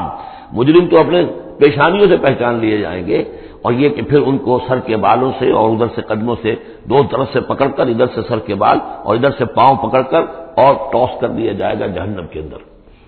تو قال انما اوتیتہ علی علم عندی اولم یعلم ان اللہ قد اہلک من قبلہ من القرون من هو اشد منہ قوۃ واکثر جمعا ولا یسأل عن ذنوبہم المجرمون فخرج علی قومہ فی زینتہ۔ اب ایک دن ایسا ہوا کہ وہ نکلا اپنے پورے ٹھاٹ باٹ کا اظہار کرتے ہوئے، خدم و حشم کو لیے ہوئے، بیش قیمت کپڑے اور خلعتیں پہنی ہوئی، اور سواری کے اوپر اپنی دولت کا بھی مظاہرہ کرتے ہوئے۔ قال الذین یریدون الحیاۃ الدنیا، تو اب جو اس معاشرے میں وہ لوگ تھے کہ جن کی نگاہوں میں، خود ان کی اپنی نگاہوں میں بھی دنیا کی زندگی کھبی ہوئی تھی، اور جو چاہتے تھے، طالب تھے دنیا ہی کے، یا لیت لنا مثل اوتی قارون، انہوں نے کہا کاش کہ ہمیں بھی یہ ساری چیزیں ملیں جو قارون کو ملی ہیں، جو کچھ دیا گیا ہے، اسے جو دولت دی گئی ہے، اس کے پاس جو ثروت ہے، اور اس کو جو اللہ تعالیٰ نے اس کے اوپر نعمتوں کی بارش کی ہے، کاش ہم پر بھی ہو۔ انہ لذو حظ عظیم، یہ تو بہت ہی نصیب والا ہے، بہت خوش قسمت انسان ہے یہ قارون، کتنا اس کی جو ہے سمجھیے کہ خوش بخت انسان ہے کہ اس پر اللہ کی اتنی نظر کرم ہے اور اتنی دولت اس نے کمائی ہے۔ ظاہر بات ہے کہ دولت مندوں کی دولت نظر آتی ہے، یہ لوگوں کو پتہ نہیں ہوتا یہ کمایا انہوں نے کس طور سے ہے۔ وقال الذین اوتوا العلم، اور کہا ان لوگوں نے کہ جنہیں علم دیا گیا تھا، جو صاحب علم و فہم تھے، جنہیں معلوم تھا اصل حقیقت، انہوں نے کہا ویلکم، تمہارے لیے خرابی ہے، ثواب اللہ خیر لمن آمن وعمل صالحا، جو شخص ایمان لائے اور نیک عمل کرے اسے جو ثواب اللہ کی طرف سے ملنے والا ہے وہ اس سے کہیں بڑھ کر ہے۔ تم حسرت کے ساتھ اس کی دولت کو دیکھ رہے ہو، اس کے ٹھاٹ باٹ کو دیکھ رہے ہو، اس کی شان و شوکت کو دیکھ رہے ہو اور تمہیں حسرت کا احساس ہو رہا ہے، اگر تم واقعتاً ایمان اور عمل صالح کی شرائط پوری کرو تو جو کچھ اللہ تعالیٰ تمہیں دے گا خود اس دنیا میں بھی، سورہ نور میں ہم پڑھ چکے ہیں، لَيَسْتَخْلِفَنَّهُمْ فِي الْأَرْضِ، حکومت ان کو دے گا، خلافت ان کی قائم کرے گا جو ایمان اور عمل صالح کا حق ادا کر دے۔ پھر آخرت میں جو ثواب ملنا ہے ظاہر بات ہے کہ اس کا تو کوئی تصور بھی تم نہیں کر سکتے۔ وَلَا يُلَقَّاهَا إِلَّا الصَّابِرُونَ، لیکن وہ جو صبر ہے، وہ جو اجر و ثواب ہے آخرت کا، وہ انہی لوگوں کو حاصل ہو سکے گا کہ جو صبر کرنے والے ہوں۔ اس دنیا میں وہ جیسے بھی ہو ضروریات پوری ہو جائیں، بس اس سے زیادہ کی ہوس نہ رکھیں، ایسا نہ ہو کہ کسی کے سامنے ہاتھ پھیلانا پڑے۔ حضور کی حدیث ہے ما قل و کفا خیر مما کثر والہا، کم ہو چیز لیکن کفایت کر جائے، ضرورت پوری ہو گئی، وہ اس سے کہیں بہتر ہے کہ زیادہ ہو، بہتات ہو، دولت بہت ہے اور وہ اللہ سے غافل کر دے، اس لیے کہ جب بہتات ہوگی تو انسان پر غفلت طاری ہو جائے گی۔ جب ایسا ہو کہ آج کے کھانے کا تو ہے، کل کے لیے اللہ پر توکل ہے تو اللہ یاد رہے گا، پھر انسان اللہ کو بھولے گا نہیں۔ تو ما قل و کفا خیر مما کثر والہا ولا يلقاها الا الصابرون فخسفنا به وبداره الارض، تو ہم نے اسے یعنی قارون کو اور اس کے محل کو ہم نے دھسا دیا زمین میں، اللہ تعالیٰ کی طرف سے عذاب خسف کا آیا اس پر۔ فما كان له من فئة ينصرونه، تو اس کے نہ تو کوئی ایسا لاؤ لشکر رہا کہ جو اس کی مدد کرتا من دون اللہ، اللہ کے مقابلے میں، وما كان من المنتصرین، نہ خود وہ اس قابل تھا کہ کوئی انتقام لے سکتا اللہ سے، معاذ اللہ۔ وَأَصْبَحَ الَّذِينَ تَمَنَّوْا مَكَانَهُ، اب وہ لوگ کہ جو تمنا جنہوں نے کی تھی بالامس، جو گزشتہ شام، اب جس رات کو وہ خسف ہوا ہے، اگلے روز جو دھوم مچی کہ وہ تو قارون کا محل جو زمین میں دھس گیا، اس کے سارے خزانے بھی گئے، وہ خود بھی گیا زمین کے اندر، تو اب جو وہاں پر شور ہوا ہوگا تو وہی لوگ جو پچھلی شام کو تو یہ کہہ رہے تھے کاش ہمیں بھی وہی کچھ ملے جو کچھ قارون کو دیا گیا ہے، یہ تو بڑا خوش قسمت انسان ہے۔ وَأَصْبَحَ الَّذِينَ تَمَنَّوْا مَكَانَهُ، جنہوں نے یہ چاہتا کہ وہی مقام و مرتبہ اور وہی چیزیں انہیں بھی مل جائیں، بالامس سے پچھلی دن، یقولون، وہ یہ کہنے لگے، یہ بھائی کأن اللہ یبسط الرزق لمن یشاء من عبادہ ویقدر، کہ بھئی یہ تو اللہ تعالیٰ کی طرف سے ہے کہ وہ جس کے لیے چاہتا ہے رزق شادہ کر دیتا ہے اپنے بندوں میں سے، اور جس کے لیے چاہتا ہے تنگ کر دیتا ہے یا ناپ توڑ کر دینا شروع کر دیتا ہے۔ لولا ان من اللہ علینا، اگر اللہ تعالیٰ نے ہم پر احسان نہ فرمایا ہوتا، لخسف بنا، تو ہم بھی اسی طریقے سے خسف کر دیے گئے ہوتے، یعنی ہم تو کہہ رہے تھے کہ ہم بھی اس جیسے ہو جائیں، ہمیں بھی اس کی سی دولت مل جائے، لیکن اس کی دولت کا جو انجام آج ہماری نگاہوں کے سامنے آیا ہے، لولا ان من اللہ، اگر اللہ تعالیٰ نے ہم پر یہ احسان نہ کیا ہوتا کہ ہمارے پاس وہ دولت نہیں تھی، لخسف بنا، تو ہم کو بھی اسی طریقے سے زمین میں دھسا دیا گیا ہوتا۔ وَكَأَنَّهُ لَا يُفْلِحُ الْكَافِرُونَ، خرابی، لیکن یہ جان لو کہ کافر لوگ فلاح نہیں پائیں گے، بڑی خرابی ہے، بڑی ہلاکت ہے، اور کافر لوگ جو ہے وہ فلاح نہیں پائیں گے۔ تو یہ کردار ہے قارون کا۔ اب اس صورت کے آخری آیات ہیں، اور میں چونکہ اب ابتدا میں جس قدر اہتمام کے ساتھ یہ جوڑوں کا تعلق بیان کر رہا تھا، کیونکہ میں نے محسوس کیا کہ اب رفتار تیز ہونی چاہیے، اس میں کچھ کمی کر دی ہے۔ اب یہاں بھی نوٹ کر لیجئے گا کہ یہی سورۃ القصص اور اس سے پہلے سورۃ النمل، ان کے درمیان کیا کیا مشابہتیں ہیں، خاص طور پر اس آخری آیات میں۔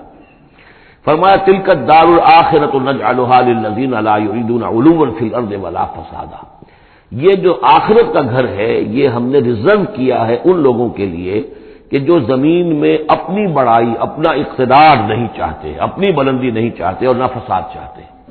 وہ اللہ کے دین کی سربلندی کے لیے محنت کر رہے ہیں۔ اس کے نتیجے میں ہو سکتا ہے کہ اللہ تعالیٰ انہی کو ذمہ داری دے دے حکومت کی، لیکن وہ طالب نہیں ہے حکومت کے، وہ اپنی سربلندی کے طالب نہیں ہے۔ اس سے زمین و آسمان کا فرق ہے کہ ایک ہے کہ آپ کسی نظریے کے لیے کام کر رہے ہیں، اب نظریے میں اگر آپ کی جد و جہد ہے، انقلاب میں آپ کامیاب ہو گئے تو ظاہر بات ہے کہ پھر انقلاب کے بعد ذمہ داری سنبھالنی پڑے گی۔ محمد رسول اللہ صلی اللہ علیہ وسلم ہی کو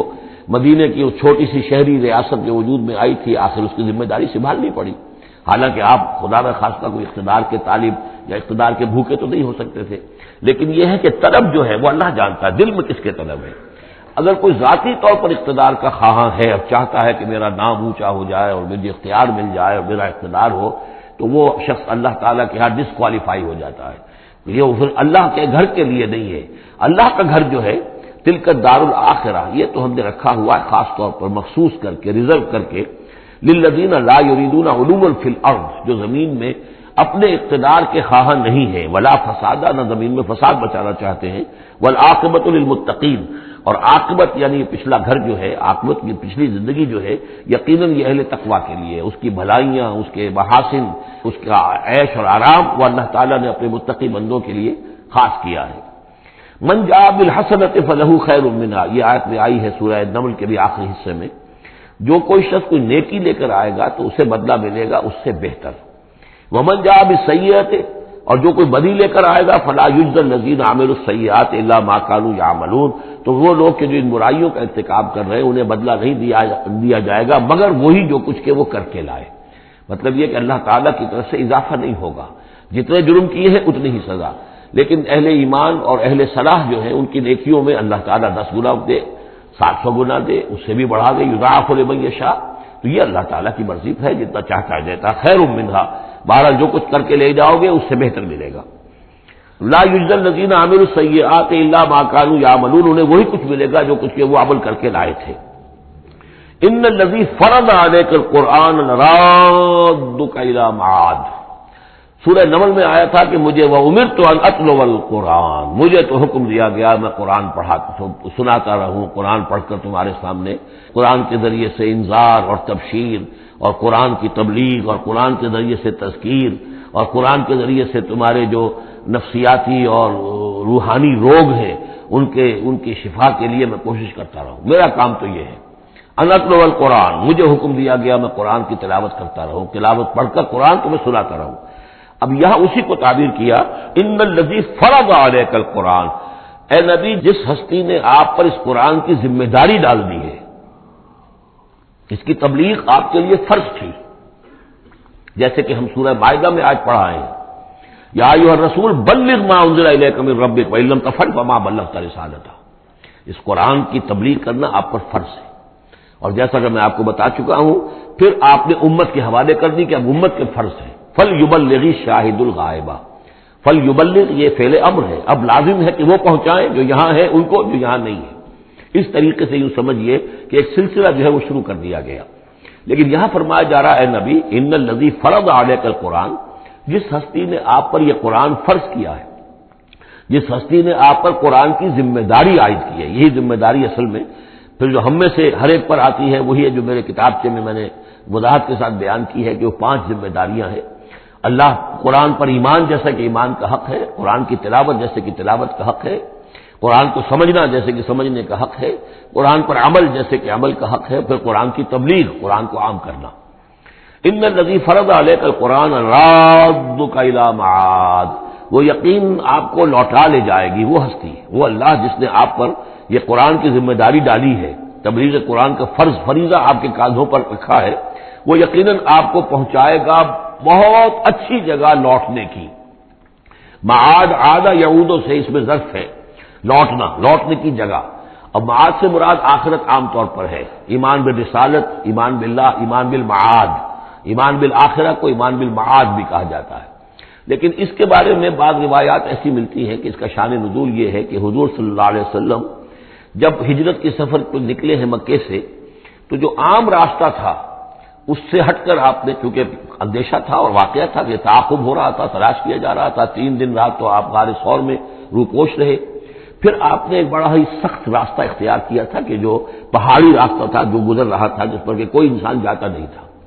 لیکن کچھ آگے چل کر وہ راستہ جو ہے وہ پھر اس مین راستے سے جا کر مل گیا۔ یوں سمجھیے یہ راستہ جا رہا تھا مین، کہ جو مکے سے مدینے کا تھا، حضور نے ایک اور راستہ اختیار کیا، لیکن کچھ عرصے کے بعد وہ راستہ جا کر اس راستے کے ساتھ مل گیا۔ جہاں ملا، اب آپ خود سوچئے کہ وہاں ایک ایسی سچویشن آ گئی کہ حضور ایک ٹی پر کھڑے ہوئے ہیں، اب داہنی طرف جاتے ہیں تو مدینہ ہے اور بائیں طرف جاتے ہیں تو مکہ ہے۔ اس وقت حضور کے دل میں ایک ہوک سی اٹھی ہے،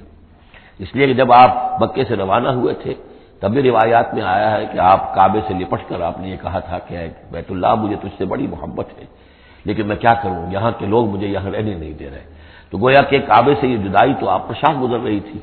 اب جب وہ آپ چند دن کا سفر کر کے اور چند دن وہ غار ثور میں روپوش ہونے کے بعد جب پہنچے ہیں، اب ایسی جگہ پہنچے کہ جہاں سے اگر دائنی طرف جاتے ہیں تو یہ مدینے کی طرف راستہ جانا تو آپ کو ادھر ہی ہے، لیکن سامنے وہ راستہ آ گیا کہ جو مکے کی طرف جا رہا، تو آپ کے دل میں پھونک سی اٹھی۔ اس وقت اللہ تعالیٰ نے آپ کے اطمینان کے لیے یہ آیت نازل کی کہ آپ گھبرائیے نہیں، مکے میں ہم آپ کو لوٹا کے لے آئیں گے، آپ یہیں پہنچیں گے، بڑی شان سے پہنچیں گے۔ اس وقت تو آپ کو نکلنے کے لیے جو ہے روپوش بھی ہونا پڑا ہے، آپ کا تعاقب بھی ہو رہا ہے، پھر وقت آئے گا کہ آپ ایک فاتح کی حیثیت سے داخل ہوں گے۔ تو یہ بھی اس کی ایک روایت کیونکہ ہے تو یہ مفہوم بھی اس میں نکل سکتا ہے، لیکن عام طور پر یہ ہے، اس سے مراد میرے نزدیک یہی ہے کہ آپ کے لیے جیسے کہ سورۃ الضحیٰ میں کہا گیا ہے وَلَلْآخِرَةُ خَيْرٌ لَكَ مِنَ الْأُولَىٰ، اے نبی آپ کے لیے آخرت جو ہے اس دنیا سے کہیں بہتر ہے، لہذا آپ کے لیے تو یوں سمجھیے کہ جو اللہ لوٹا کر آپ کو لے جائے گا معاد میں، تو وہ معاد آپ کے لیے معادن، یہ گویا کہ یہ تفہیم کے لیے ہے نکرہ، بہت عمدہ جگہ لوٹانے کی، جس کے لیے یہ بھی کہا گیا جب عرش ربک کا مقام محمودہ، وہاں پر جو آپ کو مقام ملنا ہے مقام محمود، اور جو جنت حضور کی ہوگی جس کا کیا تصور کوئی کر سکتا ہے، تو ادھر اشارہ ہے۔ ان الذی فرض علیک القرآن رادک الی معاد قل ربی اعلم من جاء بالہدی، کہہ دیجئے کہ میرا رب خوب جانتا ہے کہ کون ہدایت لے کر آیا، کون راہ کی سوجھ لے کر آیا، کون ہدایت لے کر آیا، ومن هو فی ضلال مبین، اور کون وہ ہے کہ جو کھلی گمراہی میں پڑا ہوا ہے۔ وما كنت ترجو ان یلقى الیک الکتاب، اور اے نبی آپ کو تو کوئی توقع نہیں تھی کہ آپ کو کتاب دی جائے گی، کتاب القا کی جائے گی۔ یہی بات آئی ہے سورہ نمل کے اندر بھی وَإِنَّكَ لَتُلَقَّى الْقُرْآنُ مِن لَّدُنْ حَكِيمٍ حَلِيمٍ، یہ قرآن تو آپ کو دیا گیا ہے، ایسا نہیں ہے کہ آپ متوقع تھے، آپ چاہتے تھے، آپ کو چلہ کشی کر رہے تھے کہ کوئی مجھے بھی کچھ روحانیت حاصل ہو جائے اور کوئی غیب کی معلومات حاصل کر لوں، معاذ اللہ آپ کا تو مزاج ہی وہ نہیں تھا۔ ایک بہت ہی جو سمجھیے شریف انسان اور ایک شریف تاجر، اسی لیے حضور نے فرمایا تاجر الصدوق الامین مع النبیین والصدیقین والشہداء، وہ تاجر تو بالکل سچا ہو، جھوٹ کی آمیزش نہ ہونے دے، اور امین ہو، امانت دار ہو، اس کا رتبہ جو ہے وہ تو انبیاء اور صدیقین اور شہداء کے ساتھ ہے، اس جماعت میں شریک ہوگا وہ۔ تو حضور کی زندگی وہ تھی، لہذا یہاں فرمایا ہے کہ وما كنت ترجو، آپ تو کوئی امیدوار نہیں تھے، نہ آپ کو یہ توقع تھی کہ آپ پر یہ کتاب اتاری جائے گی، الا رحمتا من ربک، یہ تو اللہ کی رحمت ہوئی ہے، اس کی مہربانی ہے کہ آپ کو اس نے چنا ہے، پسند کیا ہے، اور آپ کو اللہ تعالیٰ نے یہ کتاب عطا فرمائی۔ فلا تکونن ظہیرا للکافرین، تو اب آپ کافروں کے پشت پناہ نہ بنے۔ اس میں اشارہ ہو رہا ہے سمجھ، جیسے کہ ہم پڑھ چکے ہیں سورہ نساء کے اندر کہ اے مسلمانوں، گویا کہ یہ بات کہی گئی تھی کہ تم اپنی عصبیت اور قبائلی عصبیت کی وجہ سے، تمہارا ایک شخص ہے منافق ہے، اس نے وہ چوری بھی کی تھی، اب تم اس کی پشت پناہی کر رہے ہو اور سارا کا سارا الزام یہودی پر ڈالنا چاہ رہے ہو، تو یہ عصبیت جاہلیت ہے۔ یہاں ذکر کیا جا رہا ہے فلا تکونن ظہیرا للکافرین۔ اب ظاہر بات ہے کہ حضور جب مکے میں دعوت دے رہے ہیں تو اب رشتے جو ہیں وہ کٹ رہے ہیں، گویا کہ ابو لہب سگا چچا ہے لیکن دشمنی کی انتہا کیے ہوئے ہیں۔ اب آپ اپنے رشتوں کو، ان کافرین کے ساتھ اپنے تعلقات کو کوئی اہمیت نہ دیں، ان کے ساتھ کسی عصبیت کا کوئی اگر اثر کہیں ہو بھی، کہیں اگر کوئی یعنی بہت ہی ادنا سا خفیف سا بھی شائبہ اگر دل میں ہو تو اس کو بھی آپ نکال دیجیے۔ یہی لفظ کہے تھے حضرت موسیٰ علیہ السلام نے جب وہ قبطی مارا گیا تھا ان کے ہاتھوں، جب اللہ تعالیٰ نے توبہ قبول کر لی کہ میں کبھی بھی ابھی کسی کافر کا اور کسی ایسے شخص کا، میں ظالم کا ظہیر نہیں بنوں گا، پشت پناہ نہیں بنوں گا، تو وہی حکم حضور کو دیا جا رہا ہے۔ وَلَا يَصُدَّنَّكَ عَنْ آيَاتِ اللَّهِ بَعْدَ إِذْ أُنزِلَتْ إِلَيْكَ، یہ اسی سورہ مبارکہ میں یہ آیت نمبر 17 تھی یہ۔ وَلَا يَصُدُّنَّكَ عَنْ آيَاتِ اللَّهِ بَعْدَ إِذْ أُنزِلَتْ إِلَيْكَ، اور نہ آپ کو برگشتہ کر سکیں، روک سکیں، آپ کے رخ کو موڑ دیں اللہ کی آیات سے، بعد اذ انزلت الیک، جبکہ وہ آپ پر نازل کر دی گئی، ودعو الی ربک، یعنی یہ آپ کے کنبے والے، قبیلے والے، آپ کے یہ قریش جو ہیں، جو آپ ہی کے قبیلے کے لوگ ہیں، اگر آپ ان کے ساتھ کوئی اپنا بھائی چارہ رکھیں گے اور کوئی ان کے ساتھ تعلق قلبی جو ہے استوار رکھنے کی کوشش کریں گے، اگر کسی درجے میں بھی یہ قبائلیت جو ہے آپ کے اندر رہی تو یہ روک دیں گے پھر آپ کو، یہ تو پھر اس سے استعمال کریں گے اور اس کی بنا پر جو ہے وہ پریشرائز کرنے میں آپ کو کامیاب ہو جائیں گے کہ وہ آپ کو قرآن مجید کی جو آیات آپ پر نازل ہو رہی ہیں ان سے برگشتہ کر دیں۔ ولا یصدنک، اور نہ کرنے پائیں آپ کو برگشتہ اللہ کی آیات سے، بعد اذ انزلت الیک، اس کے بعد کہ وہ آپ پر نازل کر دی گئی ہیں، ودعو الی ربک، اور اپنے رب کی طرف دعوت دیتے رہیے، ولا تکونن من المشرکین، اور دیکھیے شرک سب سے گھناؤنا جرم ہے تو اس کا کوئی شائبہ بھی اپنے قریب بتانے دیجیے۔ ولا تدعوا مع اللہ الہا آخر، جیسا کہ میں نے بار بار عرض کیا ہے، اس میں خطاب تو ہوتا ہے بظاہر حضور سے واحد کے سیرے میں، لیکن یہ کہ یہ خطاب صرف حضور سے نہیں ہے بلکہ اصلاً اس کے مخاطب مسلمان ہیں حضور کے وساطت سے۔ ولا تدعوا مع اللہ الہ آخر، اور مت کسی کو پکارو اللہ کے ساتھ کسی اور الہ کو، لا الہ الا ہو، اس کے سوا کوئی معبود نہیں ہے، کل شیء ہالک الا وجہہ، ہر شے فنا میں ہے یا فنا ہو جائے گی سوائے اس کا چہرہ۔ اب یہ کہ اللہ کا چہرہ کون سا ہے، اور یہ کہ اگر اللہ کا چہرہ جو ہے صرف اس کے لیے فنا نہیں تو کیا اللہ کے لیے کوئی باقی اعضاء بھی ہیں، ان کے لیے فنا ہے؟ معاذ اللہ ثم معاذ اللہ۔ یہ آیات جیسا کہ میں نے عرض کیا کہ اللہ کی ذات سے متعلق ہوں، عالم برزخ سے متعلق ہوں، عالم غیب اور عالم آخرہ کی، ان کے بارے میں بس جتنا کچھ بتا دیا ہے اس کے اوپر اکتفا کی جائے، اس سے آگے منطق کے حوالے سے اس کا جو ہے لازم اور ملزوم کے ایک ایک قدم بڑھاتے نہ جائیں تو اس میں یہ ہے کہ انسان جو پھر غلط راستے پر پڑ جائے گا۔ العجز عن درک ذات ادراک، حضرت ابوبکر صدیق نے فرمایا تھا اللہ تعالیٰ کی ذات تو وہ ہے کہ جب انسان یہ سمجھ لے کہ میں اس کی ذات کو نہیں سمجھ سکتا، بس یہی ادراک ہے، یہی معرفت ہے کہ اللہ کا کی ذات جو ہے وراء الورا ثم وراء الورا ثم وراء الورا۔ یہ الفاظ شیخ احمد سرہندی جن کو ہم مجدد الفسانی رحمۃ اللہ علیہ کے نام سے جانتے ہیں، وہ اپنے خطوط میں مکاتیب میں انہوں نے بار بار یہ الفاظ کہے، ذات باری تعالیٰ وراء الورا ثم وراء الورا ثم وراء الورا، اس کا کوئی تصور کسی انسان کے لیے ممکن نہیں ہے۔ لیکن یہ کہ ہر شے ہلاک ہو جانے والی ہے سوائے اللہ کے چہرے کے، ظاہر بات ہے کہ ہر شے کے لیے فنا ہے، اور یہاں پہ اکثر لوگوں نے پھر اس منہ سے مراد لیا پوری ہستی، جیسے کہ ہم بھی کسی کے منہ دیکھو تو یہ کام کر رہا ہے تو گویا کہ کسی کے لیے، کسی کے رضا جوئی کے لیے کر رہا ہے، تو اس اعتبار سے گویا کہ ذات باری تعالیٰ تو ہے کہ جو ہمیشہ قائم رہنے والی ہے، اور یہاں اس کے چہرے سے مراد اس کی پوری ذات ہے۔ باقی جو کچھ ہے، اب جو ہمارے ہاں صوفیہ ہیں جو وحدت وجود کے قائل ہیں وہ تو اب بھی سمجھتے ہیں کہ باقی جو کچھ ہے وہ ہے ہی نہیں، معدوم کے درجے میں ہے، اس کی کوئی حقیقت نہیں ہے۔ کل ما فی الکون وہم او خیال او وقوف فی المرایا او ظلال، جو بھی کچھ اس کائنات کے اندر ہے اللہ کی ذات کے سوا یا تو وہ وہم ہے، کل ما فی الکون وہم او خیال او وقوف فی المرایا، یا جیسے کہ شیشوں میں عکس نظر آتے ہیں، آئینہ قد آدم ہے، آپ اس کے سامنے کھڑے ہیں تو آپ پیچھے بھی نظر آ رہے ہیں، اس کے ہے تو نہیں آپ وہاں، جو جیسے کہ شیشے میں عکس ہوتا ہے کہ اس کا وجود کوئی نہیں، اسی طریقے سے یہ کائنات جو ہے اپنی اصل کے اعتبار سے معدوم کے درجے میں ہے۔ اور پھر یہ کہ یہ بھی ہمارا عقیدہ ہے کہ ہر شے فنا ہو جائے گی۔ لہ الحکم، اسی کے لیے ہے اختیار، بادشاہی، حکومت، وَإِلَيْهِ تُرْجَعُونَ، اور اسی کی طرف تم لوٹا دیے جاؤ گے۔ یہاں یہ چار صورتیں جو تھی اس گروپ کی، وہ میں نے عرض کیا تھا کہ چار ایک مزاج کی ہیں، اور اب جو چار ہیں وہ ایک مزاج کی ہیں، اور یہ چاروں اب شروع جو ہو رہی ہیں وہ الف لام میم سے ہو رہی ہیں۔ ان میں سب سے پہلی سورۃ العنکبوت۔ بارک اللہ لی و لکم فی القرآن العظیم ونفعنی وإیاکم بالآیات والذکر الحکیم۔